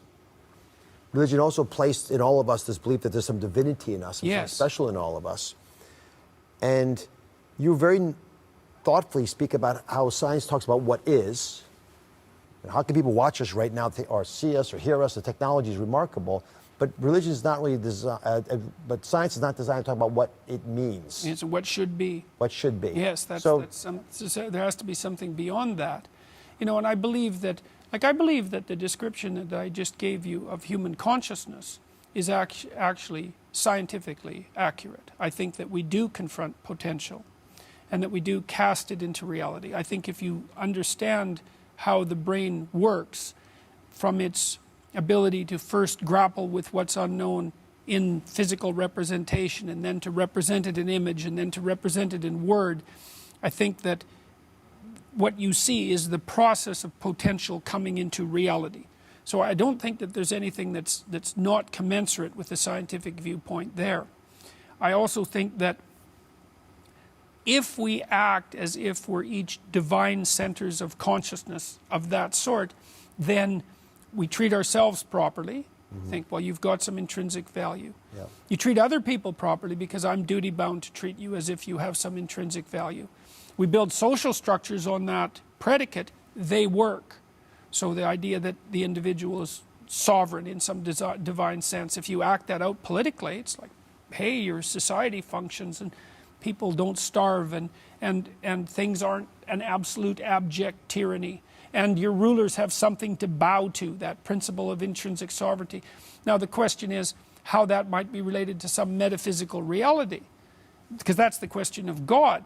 And the way, I don't know exactly how to answer that, except that I've seen this relationship, say, between the opening statements in Genesis, which describe God as this being that uses communicative intent to call forth being out of possibility, and that's the essence of God as portrayed in Genesis, and that's built into us as an image. I think, okay, well, that's what our whole society is predicated on, and that works, so it seems to me that there's something true about that. I don't know what the fundamental relationship is between consciousness and the soul and the metaphysics of being, but I'm certainly unwilling to assume that this is all meaningless and random. I don't believe that. I don't think that's a good theory. I don't think it works at all when you act it out. So there's something wrong with it. And I don't think there's any evidence that it's true.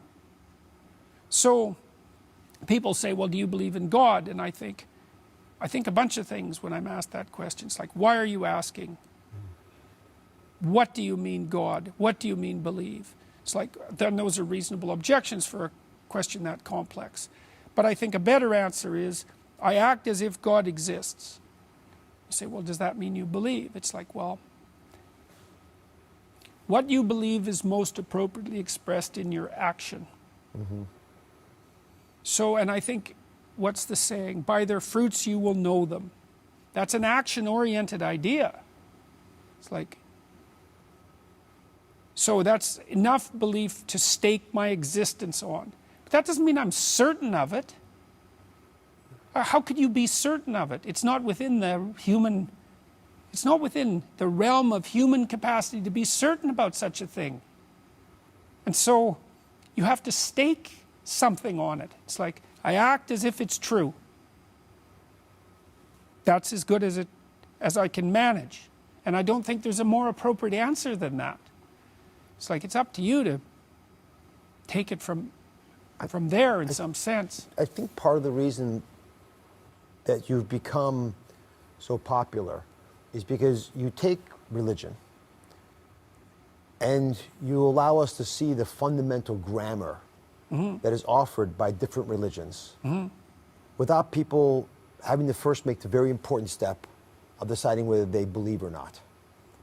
I know for a lot of people listening there, that's going to be a bit of a struggle, but it is one of the more rewarding aspects of reading or listening to you. And I do think that a lot of people will come to either a conclusion you just offered, which is I can live my life that way and the fruits of my action will be bestowed on my family and my life. And many will just decide they believe, period, because it makes sense, because there's so much wisdom in these writings, no matter what religion it is. And I've talked to folks in every discipline about how they feel about what you're saying, and most find a way into it. But the reality that there is wisdom out there beyond what a scientist like me can offer. And like you, I look at the brain, I see the left hemisphere is pretty good at some types of processing, the right hemisphere is different, and one is better about things of order, and one's better about things of chaos. You know, making sense of what just happened, paying attention to things that are unexpected. The other one's pretty good at just automating my life. And I start to see that much of my behavior is hardwired, more than I would have normally anticipated or expected. And I suspect that when you read some of this wisdom, I've stopped thinking about people who wrote these beautiful old treatises as, you know, like many scientists think about them, as, you know, simpletons who didn't really understand how the stars and the planets worked, and this is their best effort at it.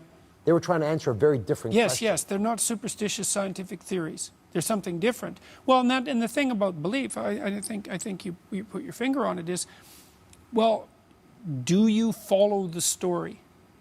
That's a fundamental religious question. You know, when people go to see a movie like Pinocchio, which is a movie I've taken apart online in some detail, it's like they suspend disbelief. No one thinks that a wooden puppet has become alive. No one questions why the wooden puppet should rescue his father from the chaos of the whale. It all just makes sense. It's like, well, yeah, but why does it make sense exactly? And isn't it interesting to notice that it makes sense? And these stories have a pattern, and the pattern has a function, and that's a religious function. You say, well, I don't know whether I believe. It's like, well, you follow the story. The Harry Potter books are a good example of that, because they have a deeply, deeply religious substructure. And that's why they were so insanely popular. You know, they have to speak for a book to become that popular. It has to speak to something that's in everyone, because otherwise, why would they become that popular? You know, and in the second volume, Harry confronts the basilisk, the thing that turns you to stone, that lurks underneath the magic castle. It's like, well, that's life, that's Jaws. It's the same story. It's like, we have a structure. It's kind of magical. We live inside it. It's a hierarchy. But underneath, there's chaos and terror. And that can come up at any time and paralyze you with its gaze, right? Turn you to stone because it's so awful.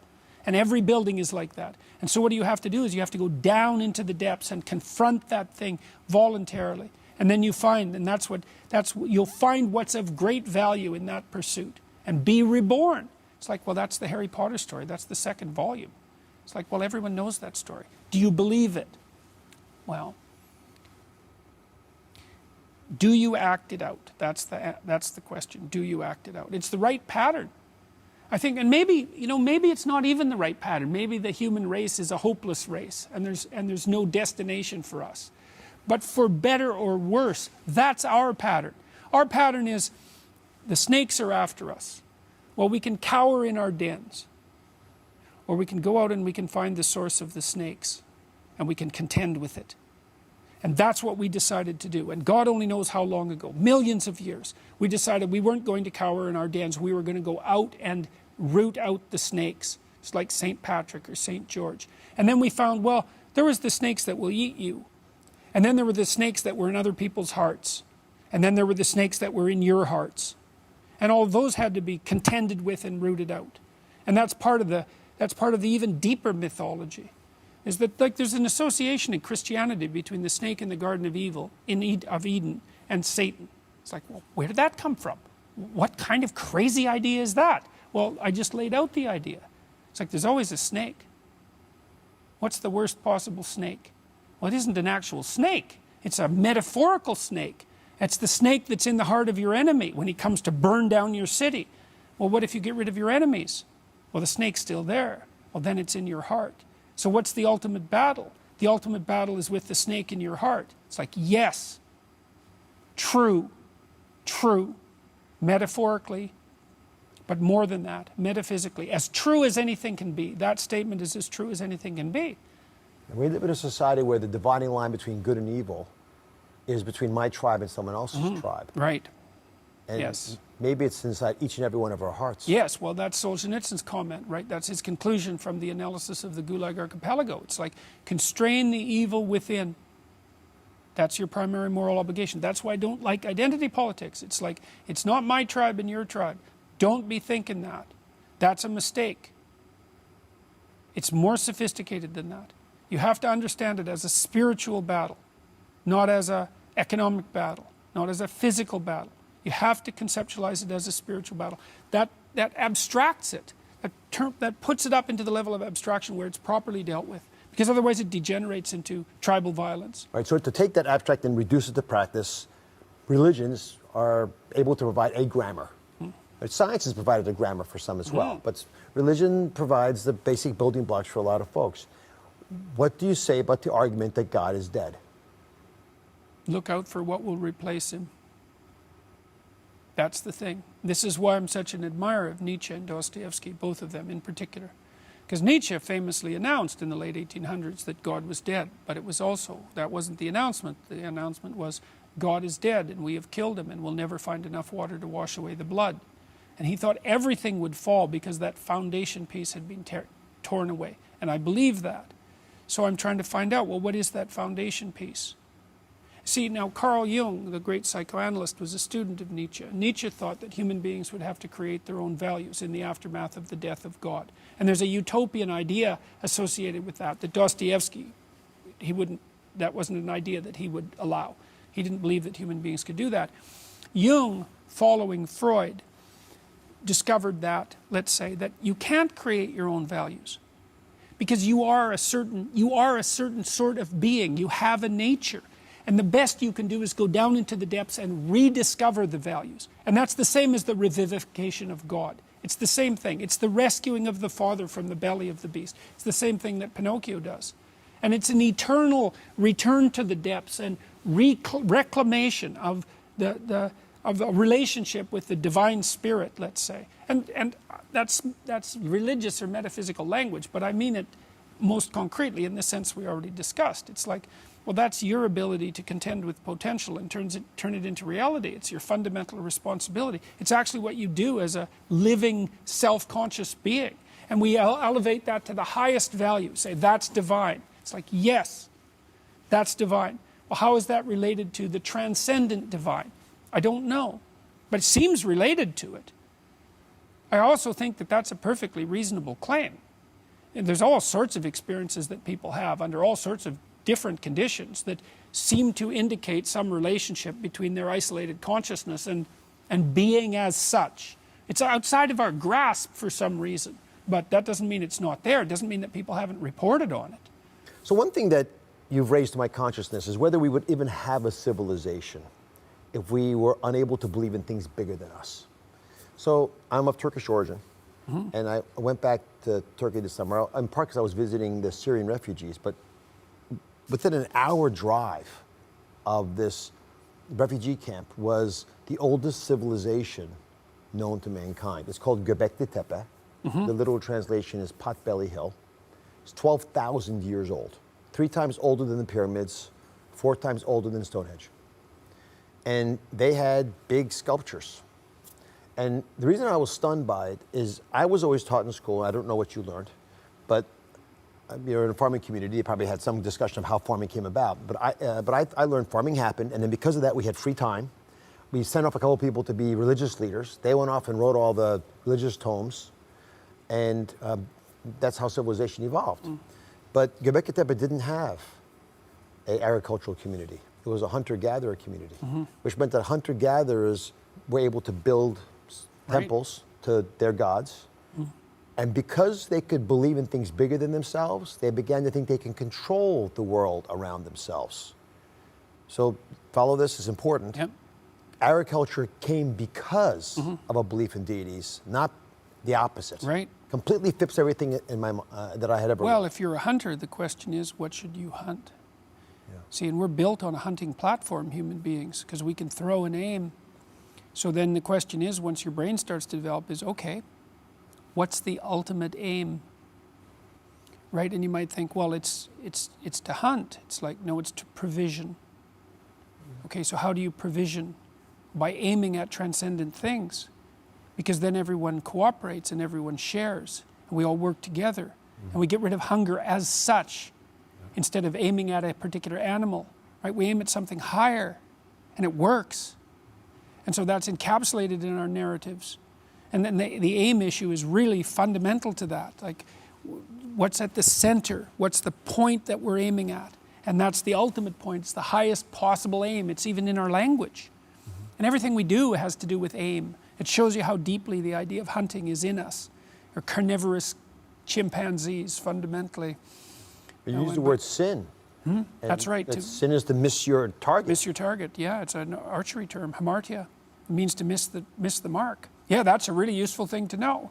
It's like, well, what's a sin? Well, it's when you miss your target. Well, how do you miss your target? How about you don't aim? How about you don't know how to aim? How about you refuse to aim? How about you have no aim? And no one can live under those conditions. We need an aim. It orients us. It gives us direction. It gives our life meaning. Like literally, it does that neurologically. So that begs the question, without culture, 70,000 years ago, we believe humans started a diaspora from northern Africa. At least 12,000 years ago, you have Göbekli Tepe. Abraham, by the way, was born there. Not surprisingly, a lot of Christ's disciples were in that area. I mean, you start to begin to realize that there's lots of layers of culture that got us to where we got. And if I'm hearing you correctly, you're saying there's a collective unconscious that senses thousands of years of human evolution, and that culture cannot be discarded. You throw that culture, that faith away, those traditions, even if you're not quite sure why they exist. Okay. You toss them away and you discard them, there will be consequences. Okay, so the first thing is that some of the best scientists that I knew, like Jaak Panksepp, who was a great neuroscientist who studied emotion, and I think he was probably one of the 5 greatest scientists of emotion. He was really interested in archetypal ideas. The people who study the emotional and motivational systems in the brain are the ones that are most convinced about the reality of archetypal issues. So for example, So say it again. So the people who understand how our brains work, specifically, emotionally and who look at the emotion and motivational system. So the deep layers, not the cortical the tissue. reptilian parts, yeah, old that's parts. right. Yeah. They're convinced that these archetypes are vital to us. Yeah, well, not all of them, but many of them. Explain what an archetype is. An archetype, well, it's a behavioral pattern. That's what it would be most fundamentally, a behavioral proclivity. And then the secondary archetype would be the reflection of that in a story. So let's say one of our behavioral proclivities is to react in a certain way to a predator. So how do we react to a predator? 2 ways. Terror, freezing. To be turned to stone when you look at the Medusa. That's the response of a prey animal to a predator. That's archetypal. It's wired into us. It happens way before you think, way faster than you can think. But then that's secondarily reflected in a story, and that story becomes abstracted. So the ground of the archetype would be the biology. And then the secondary manifestation would be the manifestation of that biology in action. And the archetypes are the most important things, I gather, because if they weren't important, we wouldn't be hardwired to react to them. That's right. That's exactly right. So it's, some of these archetypes aren't running away from it. They're also respecting your parents. yes, Right, well, you better respect your parents or you die. I mean, you're dependent on your parents for 18 years. It's like, yeah, there's filial respect built in. Now it's pliable because sometimes you have parents, and if you respect them, you die. So there has to be some plasticity there. But as a fundamental rule of thumb, it's there as a pattern. And I guess an archetype would also be something like the proclivity to learn language. No one really understands that, but it's obviously built into us. Even children who are quite impaired intellectually, with the general exception of really severely autistic kids, learn to speak. It's built into our biology in a way that we really don't understand. Fear of snakes is built into our biology. For a long time, psychologists thought it was just, no, we just learned fear. And then psychologists thought, no, we learned to be afraid of some things more easily than others. So you could condition fear to pictures of spiders faster than you could condition fear to pictures of pistols, for example. But then it went farther than that. It's like, no, you're not just conditionable. You're actually innately afraid of snakes. But I don't think it's snakes. I think it's toothed reptilian predators, which is a broader category than snakes. So, and that's the dragon fundamentally, because the dragon looks like an amalgam of predatory cats, predatory birds, and predatory snakes, and maybe fire as well, which would have been an ancestral friend and enemy, right? Because fire is an ancestral friend and enemy. There's evidence, I think it was Richard Wrangham wrote a very good book on fire a while back, a very good primatologist. He figured we'd been using fire for 2 million years, something like that, and that we traded intestinal tract for brain. Once we learned to cook, and that was a secondary consequence of hunting, let's say, or at least associated with hunting, because our diet became so much more nutritious and calorie rich, especially eating meat and fat, that we could afford to shrink our digestive system and trade it in for brain. Chimps spend about 8 hours a day chewing, because mostly what they eat is leaves. It's like, go out and try to eat leaves. It's like all you're going to do is chew, because they have no nutrition. So anyways, we're built on a hunting platform. We throw and aim. Even our perceptions are very aimed at something. And the metaphysical question, you see how the biology transforms itself into the abstraction. It's like, well, you have to have an aim because you're a hunter. It's like, well, what's the ultimate aim? That's the religious question. What should you hunt above all else? What should you devote your life to pursuing? So why are these stories the best way for us to articulate these negotiated rules that we all have with each other? Because the principles are so complex that we weren't able to articulate them and understand them. So one of the things Nietzsche pointed out was, you tend to think that morality emerges in thought and then is imposed on behavior. We think up the rules and then we apply them. It's like, no, we evolve the rules. Then we observe them in behavior. Then we tell stories about them. And then out of the stories we can abstract general principles, and then maybe we can get to the point of an articulated morality. But it's bottom up. Now, there's top-down effects, because as you articulate, you start to change your behavior, but a lot of this is moved up from the bottom. One of the things I lecture about in my public appearances is the emergence of proto-morality in animals. So here's a great example. This is from Jaak Panksepp, the scientist that I mentioned earlier. He wrote a book called Affective Neuroscience, which is a great book. He said, here's what he did. Rats like to rough and tumble play. So if you take a juvenile rat, especially the males, they'll work to enter an arena where they can wrestle with another rat. And they really like it. It's play behavior. It's not aggression. It's distinguishable from aggression. Okay, so you put your two rats together. One's 10% bigger than the other. The 10% big rat just flattens the little rat. Sure. Pins them, just like kids. Yeah. Okay. But then you see, you don't play with someone once. You play with them multiple times in life. So the game isn't one bout. The game is repeated bouts. Okay, so now you pair the rats together. So the next time you pair them together, the little rat has to ask the big rat to play. That's the rule. Then if you pair them repeatedly, if the big rat doesn't let the little rat win 30% of the time, 30 or 40% of the time, it's some substantial amount of the time, the little rat won't play with them anymore. And so Panksepp is right. Yeah. That's for sure. That's a major discovery, because it's the emergence of fair play. Yes. At the mammalian level. It's like if the big rat plays unfair because the little rat doesn't get a chance, then the little rat won't play. So then you think, well, here's the morality. And this is what you say to your kids when you say, it doesn't matter whether you win or lose, it matters how you play the game. You don't know what the hell you mean. It's like, well, what do you mean by that? Yeah, does it matter to win? Yeah. Of course it matters to win. Okay, but let's define winning. There's the game. You can win the game. Okay, but the game isn't isolated, because there's a whole bunch of games, because it's a tournament. But then it's a tournament of tournaments, because it's many games. So what you want... Your whole life, that's right, is a sequence of games. So what do you tell your kid? Play so that you will be invited to play. Because the winner is the person who's invited to play the most games. And so what does that mean? It means, well, Try to win because you're no fun if you don't try to win. Sharpen your skills because you're no fun if you don't try. Help your damn teammates because it's a team effort and you want to push them up as you put yourself up. Distribute the spoils. Don't hog all the glory, right? If you're ahead when you're playing soccer, pass the damn ball, right? Act in this admirable sportsman-like manner. Well, what's that? It's prototypical morality. So then you think, well, he's a good sport. He does this well. Well, he's a good sport over here too. Here's another person who's a good sport and it's something different. And here's another person.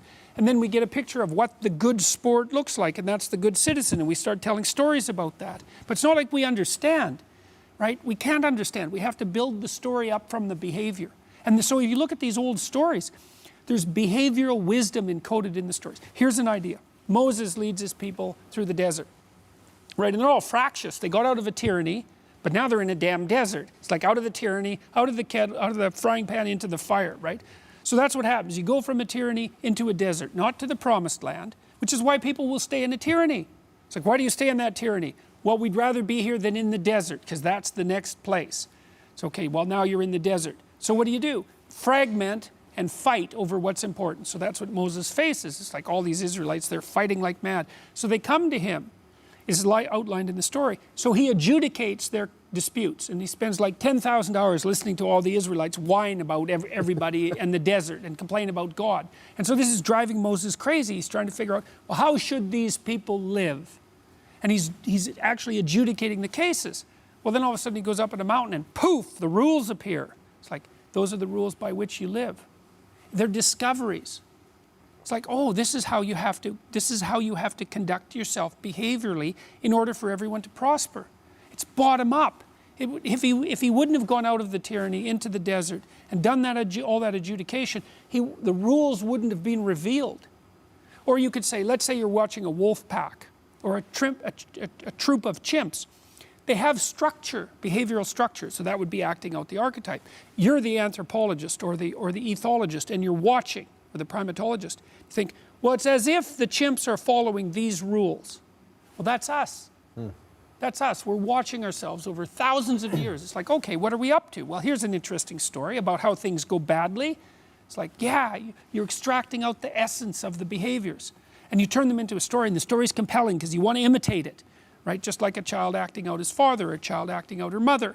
You want to imitate it so that you get the drama down, you imitate the pattern, but then you can start to think, okay, well, there are principles that can be articulated that underlie these patterns. Oh, that's natural ethics. So and this is a wonderful thing because it means that the natural ethic in some sense isn't just a rational construct. It's not just a floating abstraction.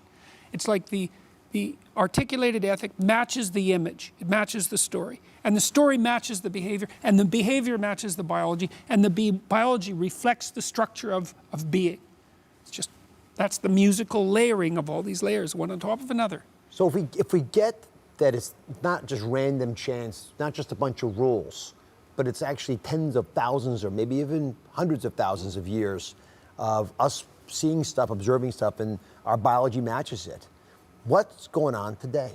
Why do we live in a society? I think the biggest epidemic is isolation and loneliness. Yep. But it's manifest in a lot of disagreeable behavior. Now, I've heard you use the word complexity management as opposed to mental illness. Because a lot of people think I'm depressed, I'm borderline, I'm personality, I've got this issue, I have that issue. But it's actually, if I understand you correctly, something that's much more common, something much more ubiquitous, something much more understandable, that we have a complexity management problem. Yeah, well, the doctrine of turning to face that which confronts you is a complexity management solution. It's like, what do you do when horrible things are chasing you? Turn around, chase them back. That's your best bet. And then I think that is an unbelievably ancient human decision. Well, so that's the story of, that's the classic story of the dragon fight. You go out, the hero goes out to confront the dragon and rescues the virgin from her clutches. Well, what does that mean? It means that the standard human pattern of sexual attraction is for the person who decides to confront the predator in its lair to be reproductively successful. That's what that story means. It's like, well, that's worked for us. That's our fundamental story. And who knows how old that is? It's as old as predator primates. That's how old it is. Maybe it's older than that. So that's at least several million years old. But it goes back. It's like Lynn Isbell, who's an anthropologist at UCLA, she makes the case that the reason that human beings have acute vision is because we were preyed upon by predatory snakes over a 60 million year period. So we have unbelievably acute vision. And we're particularly good at seeing the kind of camouflage patterns that snakes have on their skin in the lower half of our visual system. It's like snakes gave people vision. That's Lynn Isbell's theory. And the way she established that was she went around the world and she looked at the acuity of primate vision and correlated it with the prevalence of predatory serpents. So the more snakes, the better our vision. Exactly. Right. So that's such a cool principle too, because there's a metaphysical principle there too, which is, why does reality have an adversarial nature? Why would God set something on you, say, an enemy? An adversary makes you stronger. Well, isn't that cruel? It's like, not if the person who sets the adversary on you believes that you could win. Now, maybe that's an insufficient explanation, but there's something about it that's, you could think about this biologically too. I was reading The Master and His Emissary, which is quite an interesting book about hemispheric function, and the author pointed out that if you want to make a very small movement with your right hand, the best way to do that is to put your left hand up and then to push against your right hand and to push. Opponent processing. Precision in action is a consequence of opponent processing. You have opponent processing between the right and left hemispheres. To make things function, you need this opposition between powerful forces. And I think that's built into the opposition between chaos and order. That's hemispherically represented. But also something like the opposition between good and evil. Maybe you get a higher good when there's opposition between good and evil.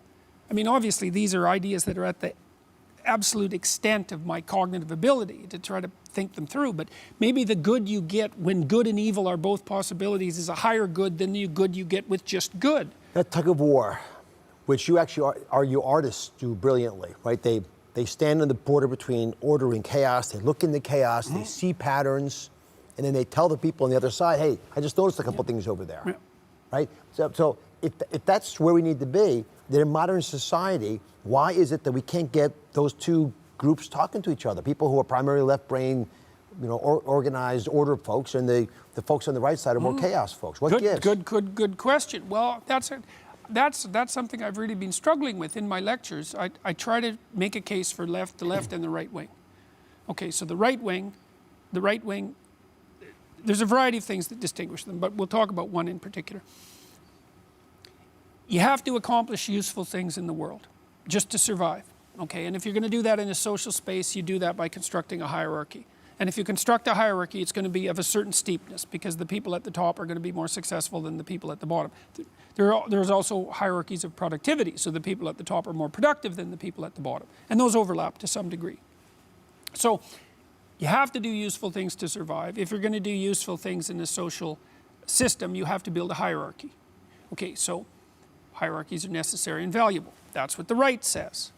The left says, yeah, wait a minute though. The hierarchy tends towards ossification and corruption, and it dispossesses people at the bottom.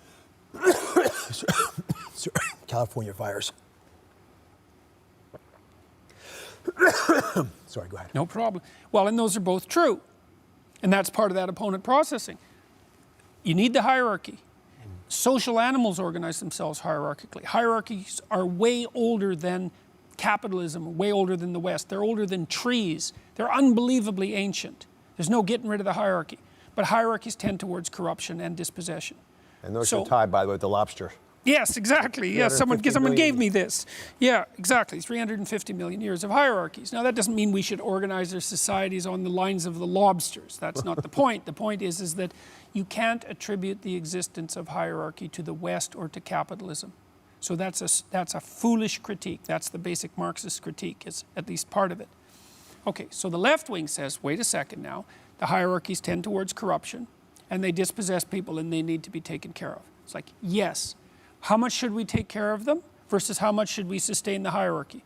And the answer is, we don't know, and it changes.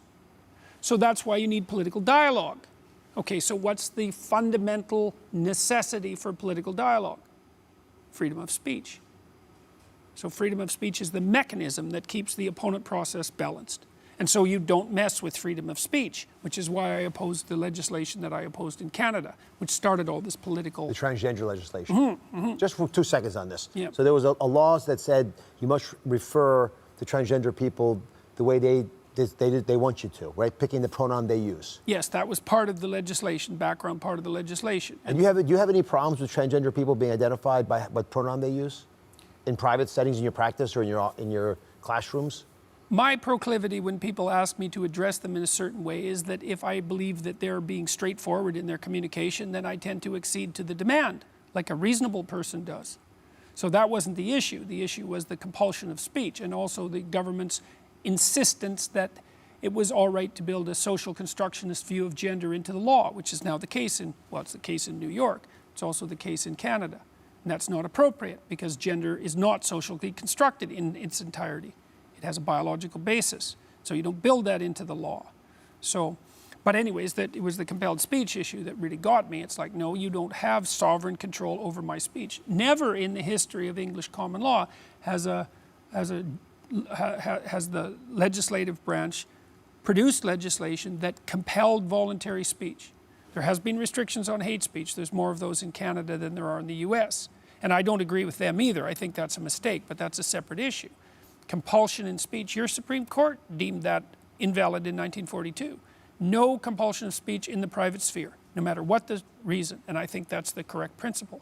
And what's the issue with hate speech? Well, hate speech exists, clearly. The question is, it's the fundamental issue. Who defines hate? And that's like the Achilles tendon of the Achilles heel of the law.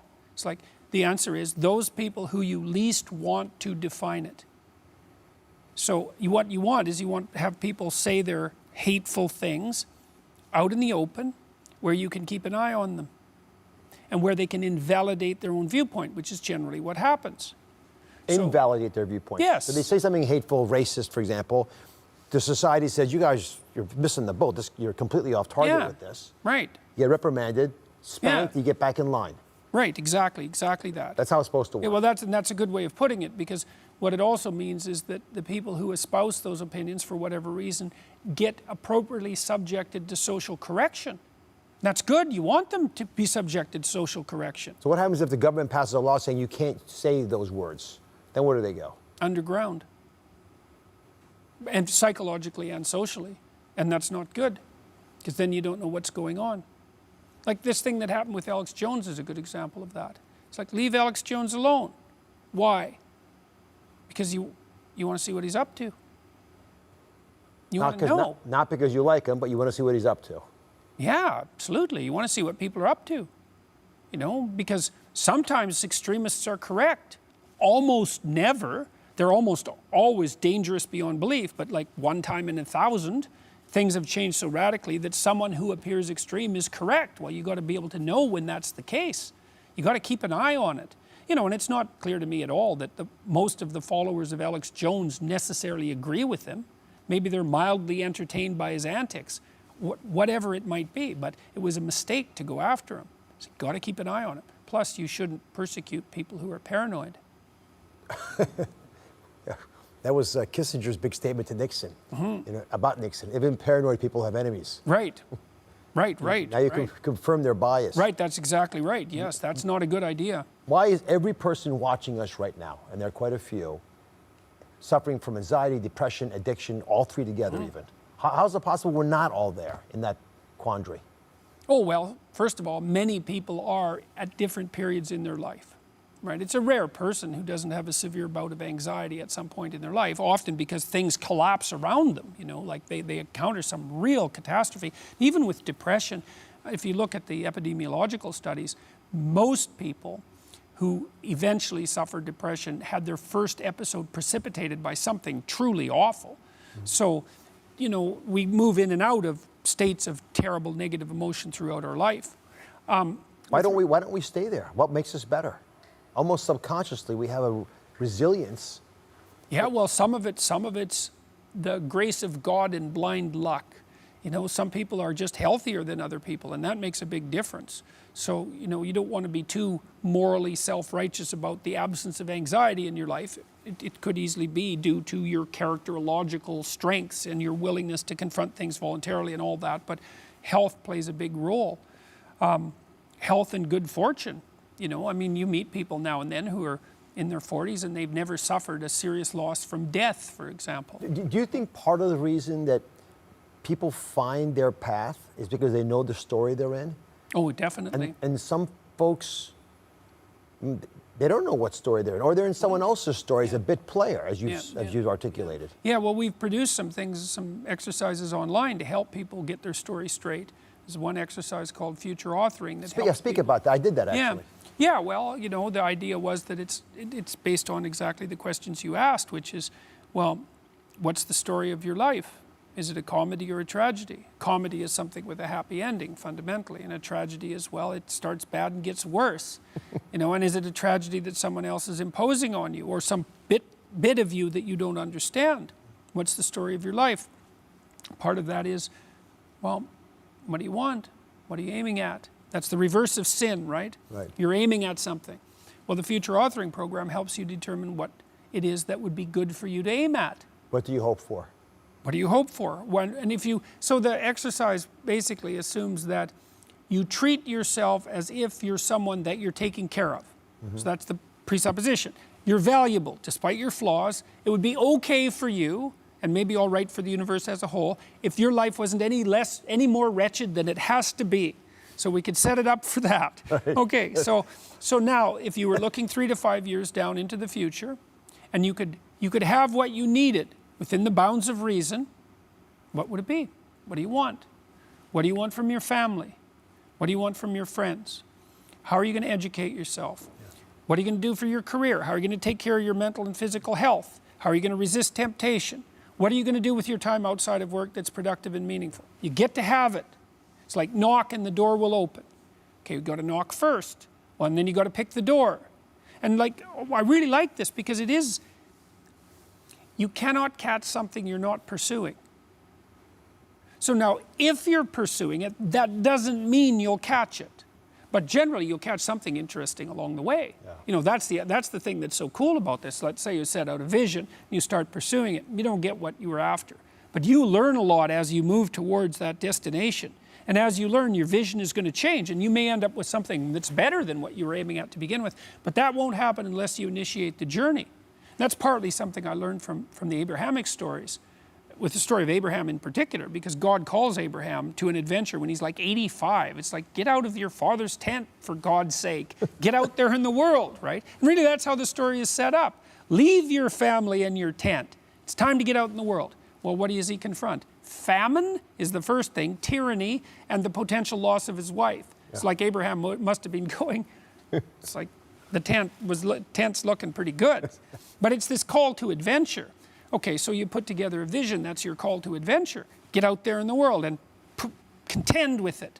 Well, you might not get what you want, but you might find what you need. But it won't happen without the pursuit. And that's part of faith, right? Faith is, I'm going out in the world to seek my fortune. And if I do that properly, then the fates will cooperate with me. How do the archetypal stories that we, in our subconscious have, archetypal questions are the ones that everyone really was trying to ask, even if we can't put words to it right. How do they help us maintain our sanity? And do you think that's part of what we're struggling with right now, that we've lost touch with ancient wisdom, again, part of our collective unconscious, that should be there, should be part of us, that we've distanced ourselves from, either from technology or modern culture, whatever? Yeah. Well, look, we have the capacity for abstraction, right? And so to abstract means you can think without acting, because otherwise it's useless. It's not abstraction then. Yeah. So you can peel reality away and represent it abstractly, and then you can start manipulating it. And you can criticize what you're representing. And we're doing an awful lot of that. A lot of that's subsidized, I would say, this intense criticism of our own structure. It's like, fair enough, you know, but you don't want to throw the baby out with the bathwater, so to speak, especially if it's the divine child that you're throwing out, which is what it is. It's like criticism, this is where the left goes too far when it's criticizing. It's like, well, you can criticize the hierarchy. You can criticize the current instantiation of the hierarchy. It isn't obvious that you can criticize the idea of hierarchy itself. You're pushing a little too far then. You can describe the tyrannical nature, the partial tyrannical nature of the current societal structure. You can't say all hierarchies are patriarchal tyrannies. That's too far. You have to use some judgment. And so the proclivity for, and the thing is, what are you trying to do when you criticize? Well, if you're smart, like when I get my students to read Freud, it's like, or Nietzsche. Well, these guys had, A, they were bound by their time and place, and so they had presumptions that we no longer share. And B, they said things that were regrettable. Nietzsche said a variety of things about women that were regrettable, partly, I think, because he didn't have that much success on the romantic front, partly because he was very ill, partly because he was isolated. Like, he had his reasons, but it's not that helpful. Maybe you read Nietzsche, it's like you get rid of 10% of it, but you keep the rest. You read Freud, it's the same thing. You read these people who were flawed humans and you think, well, let's separate the wheat from the chaff. We're going to put it all in a pile and burn it. It's like, oh, Freud made a mistake. Burn him. That's what we're doing with people on social media. It's like, no, discriminate. There's a horrible word for people. Don't discriminate. It's like, yeah, discriminate, man.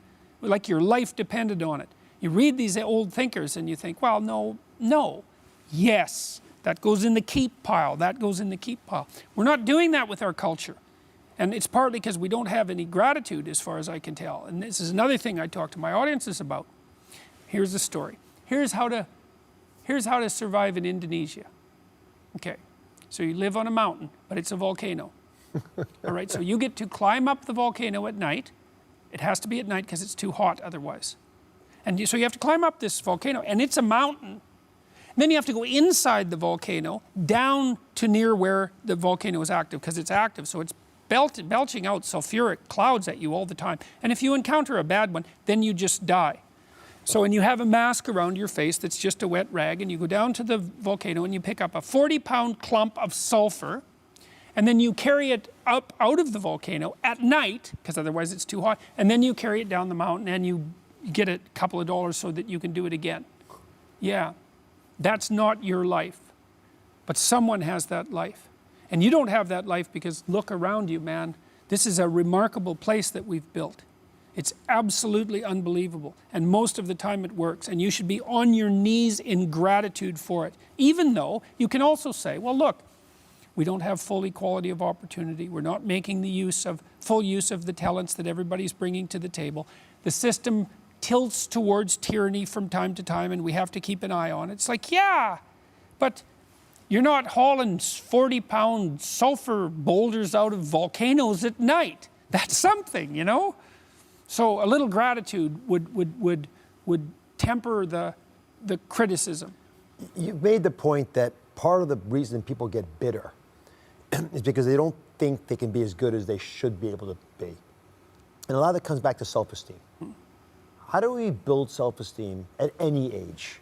Because I see that slip away in a lot of people, and without that, they don't have the confidence to act on some of the things you're speaking to. Okay, so self-esteem is a tricky concept because the best predictor of self-esteem is trait neuroticism.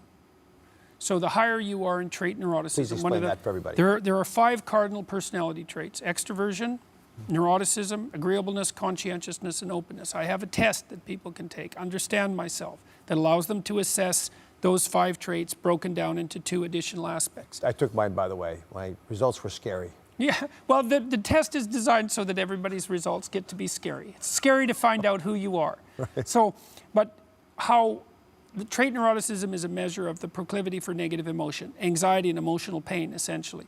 And the higher you are in that, the lower you score on tests of self-esteem. So self-esteem is not a very good measurement because basically it's a misnamed reverse neuroticism. So it's not easy to deal with that proclivity for anxiety. But there's a separate question, which is more like, how do you encourage people? Right. Because so it's not a matter of bolstering their self-esteem. It's really important to get these things right, because if you don't get the conceptions right, then the implementations fail. So it's about reducing neuroticism? Well, if you could, I don't think you can. What you can do is make people more courageous. That's different. So even if you're treating people who are phobic, like agoraphobic, it isn't obvious that you make them less phobic. What is obvious is that you make them more courageous. So if you're treating someone who's agoraphobic and they won't go on an elevator, so they're afraid of an elevator, and you slowly expose them to the elevator, negotiating that, and they get to the point where they can get on the elevator, they're not really less afraid of death than they were. They're more confident of their ability to prevail in the face of adversity. And that you can teach that.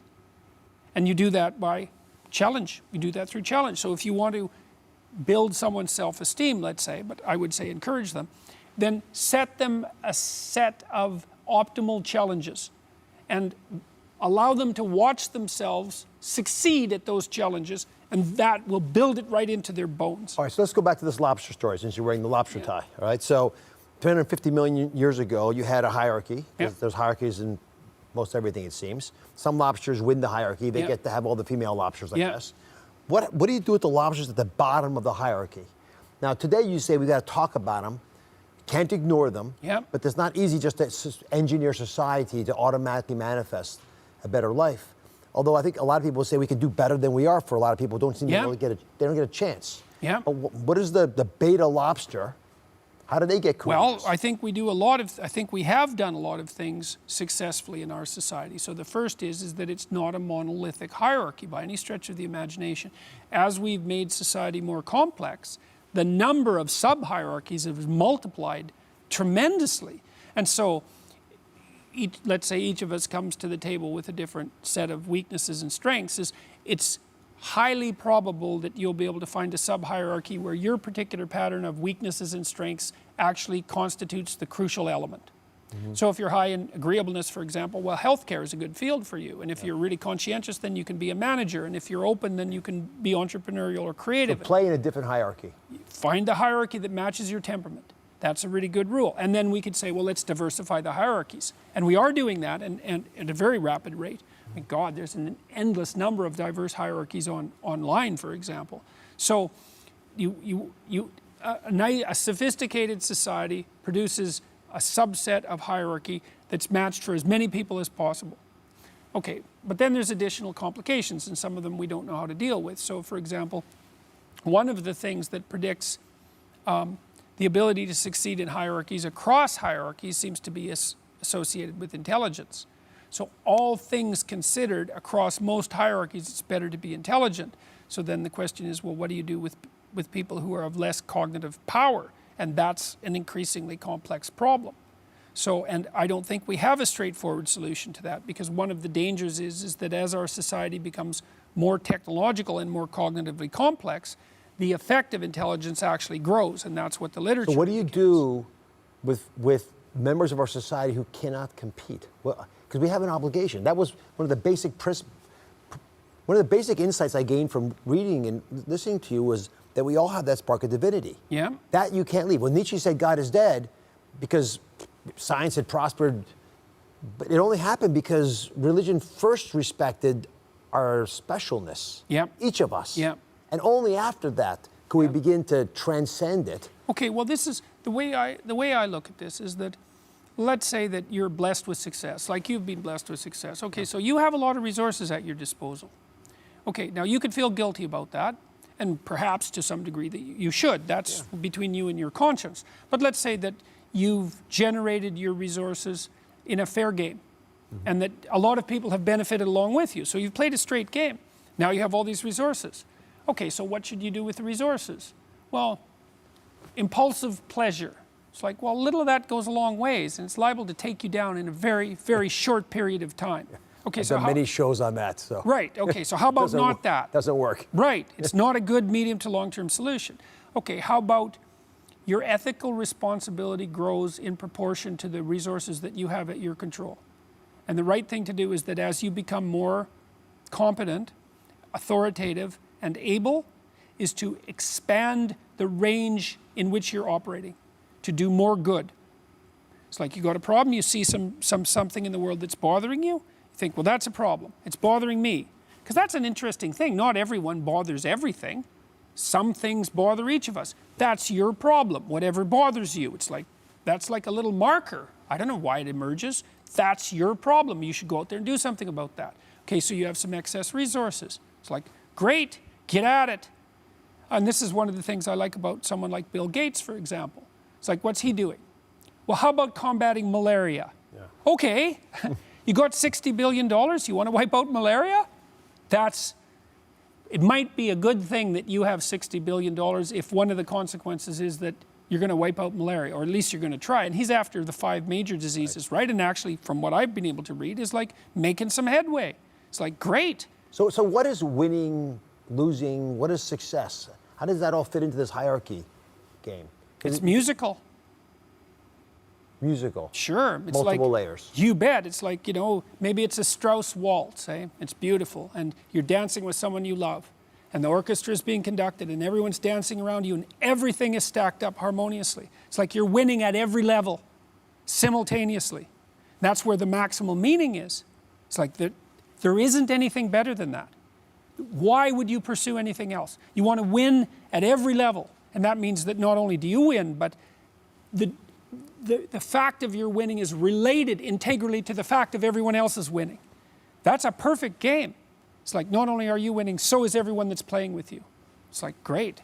And that is, and I believe we're wired for that to be a meaningful experience. God, look at us. You go to a sports game and you see a remarkable display of athletic prowess and sportsmanship at the same time. Everybody spontaneously gets up and applauds. Before they think, it's like, yes, you got it. I see that picture, but I also see pictures often on this set of men and women coming in, not getting each other. Yep. And a lot of times it's hard to understand what the guy's up to. Something just, because, I think we're all, as humans, like Maseratis. Mm-hmm. As a surgeon, I see the inner workings of this. When one little spark plug's off, everyone can hear it. Mm-hmm. Sometimes you can't hear it over the noise, but it's there. Mm-hmm. So when a woman is not happy, for example, with how what she needs out of life. Yep. Most divorces these days in middle-aged couples are initiated by the women. Yep. That's a consequence of higher trait neuroticism in all likelihood. Explain. Well, women are higher in trait neuroticism than men. And I think it's because they have to take care of infants. And so I don't think adult women's nervous systems are attuned to the needs of women. I think they're attuned to the needs of woman and infant. That's different. Mother and infant. Yeah. Mother and young infant too. And so there's more sensitivity to threat than might be good for a woman's mental health across the span of her individual life. But it's the price she pays for being hypervigilant for her infants. And it's driving the sorts of things that we know that one of the predictors of divorce, for example, is high trait neuroticism in at least one of the partners. Because they're more unhappy. So how does an unhappy woman express that in a successful way to get the guy to change? Because he doesn't have trait neuroticism, right? Yeah. He's not all worried about being a father of a young child. Yeah. That's not how he's hardwired for aiming at the target. Yeah. Well, it might be worth having a discussion about what target to aim at. Again, that's why we developed the future authoring program. It's like, okay, what are you both up to? What are you aiming at? We need to establish that. And you say, well, I'm not aiming at anything. It's like, yes, you are. If you don't know what you're aiming for, that just means you don't know what you're aiming for. You can't live without an aim. It also might mean that you're aiming at 25 things at the same time, so you're polytheistic in some sense, and 10 of those aims are working at cross purposes to the other 10. So you're a house divided amongst itself. See, I think a lot of times women are bit players in their family story, and they figure it out. And that's not fulfilling. You want to be the main character, protagonist of your story. Well, that's also perhaps associated with higher trait agreeableness. It's another big 5 trait. So if you're agreeable, you tend to defer to others, and you're compassionate. Now, deferring to others isn't necessarily a virtue. We tend to think of compassion as a virtue, but we already discussed that. It's like, well, one of the things that you do if you're a clinician, like clinicians basically do 2 things. They help people deal with anxiety and negative emotion. That's a big part of it. And the other is they do assertiveness training. And that's usually for people who are too high in agreeableness. It's like, okay, what do you want? I've had clients who were so agreeable they couldn't say what they wanted. It's like, what do you want? I don't know. They've been so other-centered that they don't know what it is that they're crying out for. And that's often a very lengthy process of discovery. But then you have to find out what you want. Then you have to figure out how to fight for it, because you don't just get what you want. It's like, All right, so that isn't how things work. this is, since you're talking about fighting for what you want, this came up in your Channel 4 interview in the UK about the fundamental differences between women and men. And a hot topic that we've talked about on the show is the fact that women aren't paid in a way that it seems equitable to the men in a similar job. And you made arguments that there are fundamental differences between men and women where women need to play some of the role, and assertiveness is part of it. Yeah, well, agreeable people get paid less for the same job than disagreeable people. Because they don't ask? Sure. Look, if you do your job very competently, you might expect that your boss should notice that, and probably he or she should. But the problem with doing things well is that it's invisible. What's visible is mistakes. So then you just work really hard and you're invisible. It's like, well, you're invisible. That's not helpful. And like, did you ask? And maybe asking isn't good enough. Like, I've counseled lots of people who've tripled their salaries in 2 or 3 years. Like, it's work, man, it's work. It's a strategy, it's a war to do that. But you can do it. I mean, the first thing we do is, well, are you actually doing a good job? Let's say yes. Okay, fine. Are you documenting it? Generally, no. Yes. If you're documenting it, are you communicating the documentation? Well, no. Okay, is your CV up to date and prepared? Are you ready to move laterally? Are you looking for other positions? Are you looking for other opportunities within the workplace? How often do you talk to your boss about what you're doing? What are your salary goals? Well, I want a 15% raise. Did you ask? No. Well, sorry, man, you're not going to get it if you don't ask, unless you're assuming that your boss is omniscient and benevolent, which is highly improbable, especially if you're doing a good job and you can be ignored. And then it's not only a matter of asking, it's a matter of negotiating. Because if I want something from you and it's somewhat of a zero-sum game, and often the distributable pile of money is somewhat of a zero-sum game, it's like, here's 6 reasons why you should pay me 15% more, and here's 2 things that aren't good that will happen if you don't. So, and then usually you're not even negotiating with your boss, you're negotiating with your boss's boss. So what you're trying to do is to give your boss a story so that he can or she can go to the next person up and say, well, we have to give this person 15% more because if we don't, first they're doing a good job, and here's the documentation which they so helpfully supplied me for, and here's the negative costly thing that will happen if we don't. It's like, oh yeah, give them their money because it's cheaper than hiring someone else. It's like, you have to think strategically and you have to be disagreeable. And the disagreeable part is you have to negotiate on your own behalf. What's the fundamental difference between men and women? Well, the temperamental traits are, women are higher in trait neuroticism, so they feel more negative emotion, anxiety and emotional pain primarily, and they're higher in agreeableness, which is compassion and politeness. Right. And that's about half a standard deviation, which isn't a lot, so men and women are more the same than they are different by a substantial margin, but at the extremes, those differences really make a difference. So, for example, women's higher trait neuroticism, negative emotionality, is reflected in the fact that cross-culturally they're more likely to be diagnosed with depression and anxiety disorders, whereas men's disagreeableness is reflected in the fact that they're more likely to be arrested and imprisoned.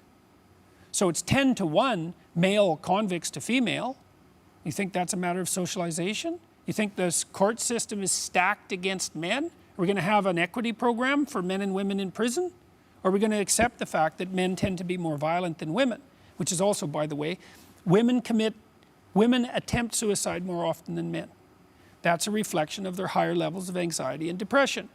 But men commit suicide more often because they use lethal means, yes, and that's a reflection of their lower levels of agreeableness and their proclivity towards physical aggression.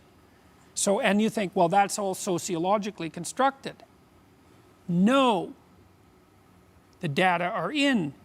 So, you rank order countries by how egalitarian their social policies are. And you put the Scandinavian countries at the top because they have the most egalitarian social policies. If we know what egalitarian means, if it's not the Scandinavians, then we don't know what egalitarian means because that's what they've been trying to do. Then you look at personality differences across those countries. If it's sociological, then the smallest personality differences are in Scandinavia because they've been obliterated by the egalitarian policies. That's exactly the opposite of what happened. The biggest personality differences in the world are between Scandinavian men and women. Why? Because when you take out the sociological variability, you maximize the biological variability. Right, it's exactly the opposite of what virtually everyone predicted. No one saw that coming, but that's what happened. And it's not like a few little studies done by some right-wing professors of psychology in some little podunk institution. First of all, there are no right-wing professors of psychology. So no one's been happy about this. Second, these are studies with thousands of people. Like they're among the most credible psychological studies that have ever been done. And it's not only personality, it's interest. This is the big one. The biggest difference between men and women in the Scandinavian countries isn't trait neuroticism or agreeableness. Those are personality dimensions. The biggest difference is in interest. And women tilt towards people and men tilt towards things. It also turns out that if you're in a thing-oriented job, you tend to make more money because they're scalable. You know, it's like how many people can you take care of? So a thing is you're building machines, cars. Gadgets. Gadgets. Yeah, and tools. People, you're helping people, hospitals, That's right. psychology. Yeah, exactly. And that tends to be more one-on-one. It's hard to scale healthcare. And you don't make a lot of money in most enterprises that aren't scalable. So taking a step back from this, should we be following our bliss? That's the message that we've been putting out there a lot. And there's a comment, and I've heard it from others as well, that we're better off following our blisters than our bliss. Yeah. Right? Yeah. Is that an important part of your message? That the promise of bliss is a false promise? Yeah, it's not the right term, and you got to get your terms right. Precision in speech, right? Speech matters because that's how you turn potential into reality. Right. Meaning. If you pursue what's meaningful, then sometimes you'll encounter bliss.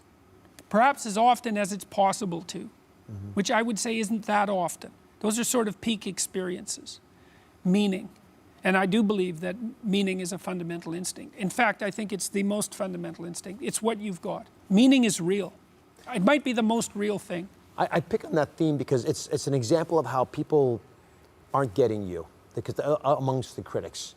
And another example, because people say, well, follow my bliss. I want to be happy. I want to be light. I want to be, it's like the bubbly, sparkling water in my tongue. How about you want to be good? That'd be way better. Pursue what makes you good, as opposed to evil. Bliss, sorry, no. And what about the issue of political correctness, much of which I think came about because a lot of my generation grew up when reprehensible things could easily be stated about women in the workplace, about folks of different gender, color. That was Vietnam War. The Vietnamese War. Yes, which really tore the country apart. I think a lot of my generation has PTSD just watching the news at age 5 and wondering why everyone thought everyone was lying, and it still has impacted us. But there are groups that have a sensitivity to how they are portrayed, and political correctness allows you to be polite, if nothing else, good at a higher level. And yet, you've criticized political correctness, I gather, because you think it chases people. It's the wrong narrative. It's a group-oriented narrative. It's like, so people have social groups, obviously, and they're individuals. And the question is, group first, individual second, or individual first, group second? And the answer is individual first, group second, or else. And the politically correct types who play identity politics say, no, your fundamental characteristic is your group. Now, there's all sorts of problems with that. It's like, well, the first problem, and this is the intersectional people within the politically correct camp have already realized this. Well, which group? Oh, it turns out that people belong to like 5 groups. Okay, so do you make all of their groups the number one thing? Well, that doesn't work because there's an infinite number of groups. So that just can't work. Actually, you see, what the West discovered was that you have to fractionate the groups to get justice. Where do you stop fractionating them? Individuals. That's right. That's exactly right. Well, I mean, I get that there are emotional hemophiliacs out there yeah. where, there's a lot of sensitivity that you may not be able to control as a speaker. And you're not going to please everybody. I get it. But for me, a lot of the speech that we would call politically correct is polite speech. I'm giving you a break because I don't want to be mean to you. No problem with polite speech. It depends on how it's enforced and who's enforcing it. That's the thing. It's like, you want to be polite? No problem. First of all, you should reserve the right to be impolite when necessary, because otherwise you've been deprived of your defenses, and that's not good. So it's not, for example, it's not like I don't believe there's hate speech. There is. The question is, how should it be regulated? It's not like I don't believe that there's prejudice. There is. That's not the issue. The issue is, how do you conceptualize the world? And the identity politics types, they have a fundamental tribal conception. They try to make group identity the fundamental issue.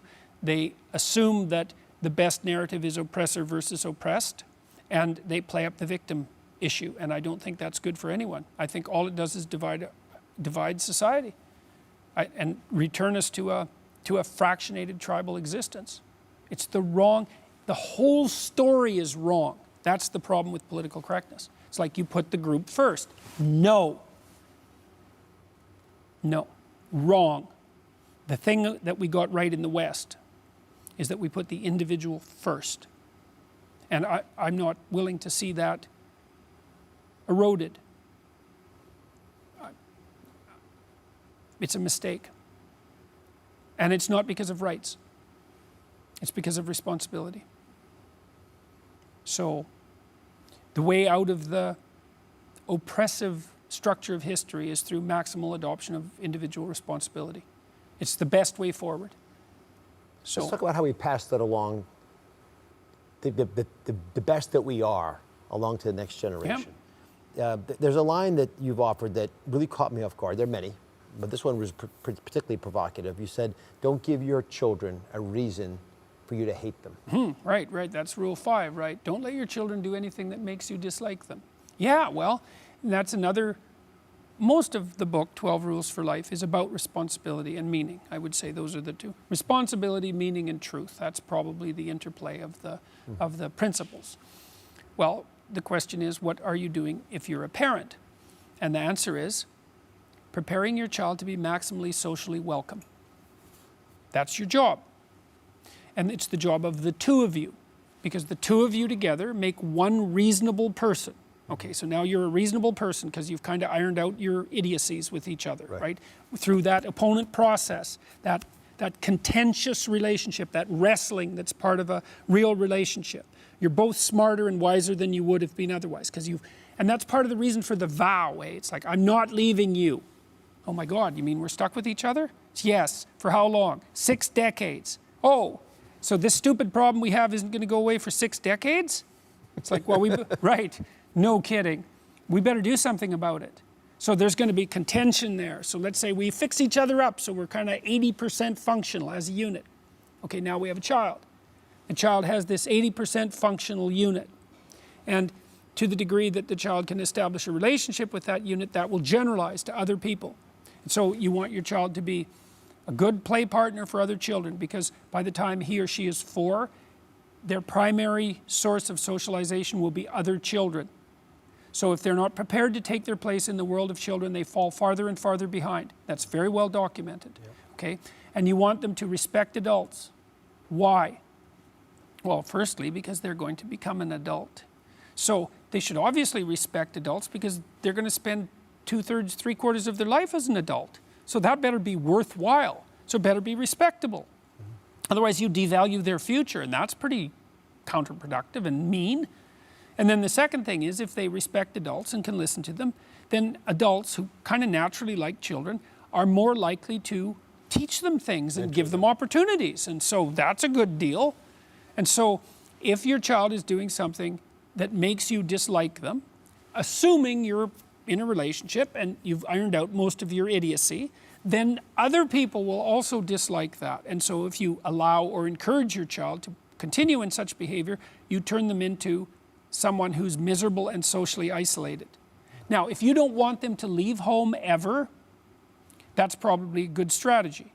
If you cripple them badly enough, they won't be able to drag themselves out of your door.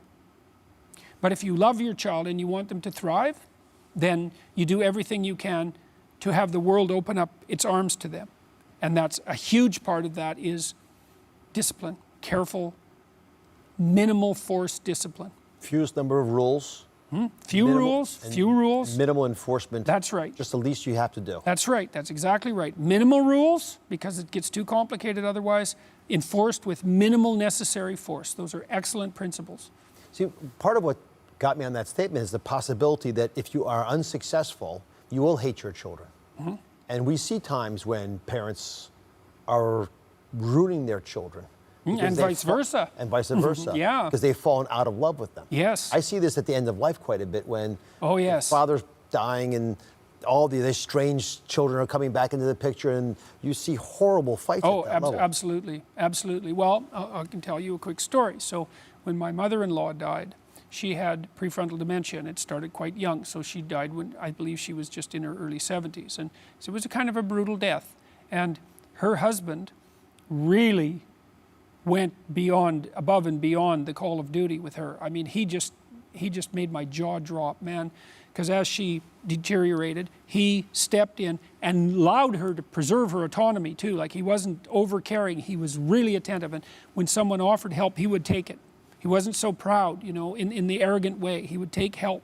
And he kept her at home until he was getting old too. He couldn't get her off the chair anymore. And so then she went into the old age home where she eventually died. And her whole family gathered around her deathbed. We were there for about the last week. And you know, that's pretty rough. She was dying of hunger and thirst, really, but the disease.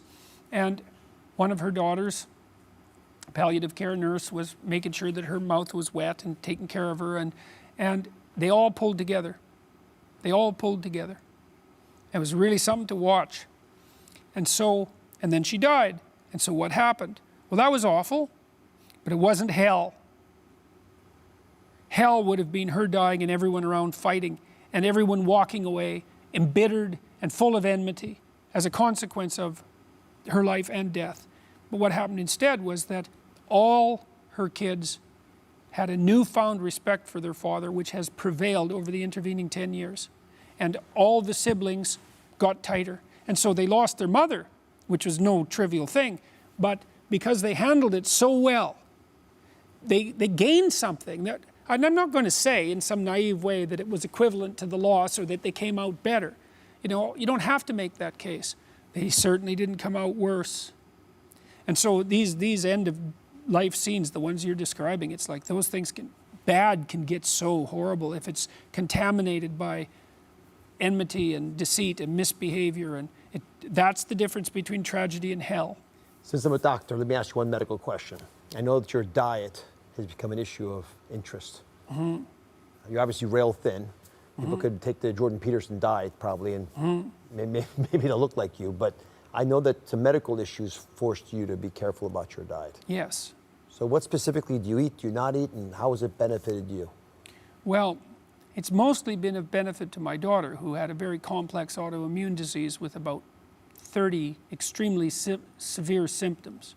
And she learned over about a 3-year period of experimentation what she could eat, which was virtually nothing, and what she couldn't eat, which was virtually everything. All she eats is beef and water. Beef and water? That's it, and she's been eating only that for a year, and she never cheats, because cheating has very severe consequences for her. And so her mother has some of the autoimmune symptoms, and I have some of them, and so it looks like she got all of them. And so when this worked for her, and we watched very carefully over a number of years while she was doing this, and like the improvement in her is, I just can't believe it every time I see it. I literally can't believe it. It doesn't compute. And I can't believe that it was diet either, you know, because that went against many, many things that I believed. But I decided to try her more restricted diet. And first of all, it was just meat and greens. And then I stopped eating greens too about 5 months ago. And her mother has been doing the same thing for about 8 months. And the consequences have been, they're hard to believe. I don't even really like to talk about them because I'm not a dietary expert. And it sounds so completely insane. But I lost 52 pounds in 7 months. 52 pounds? Yeah.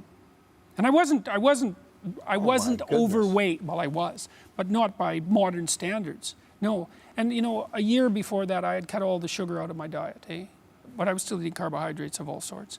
And I lost like 3 pounds, nothing. And then I tried this diet. It was like here's what happened. This is what happened. In the first week I tried this diet, this was just meat and greens essentially. I quit snoring. That was way before any weight loss. It's just like it just off. And I was snoring a lot. It was disrupting my wife's sleep. So I thought, oh, that's really interesting. I quit snoring. Isn't that weird? And then I lost 7 pounds the first month. I thought, that's quite a lot. Then I stopped having to have a nap in the afternoon because I was napping a lot. Then my gastric reflux disorder went away. Then I lost another 7 pounds. Then the psoriasis that I had on my foot and my scalp, that started to go away. So, and then over the course of 7 months, I stopped taking antidepressants because I didn't need them anymore.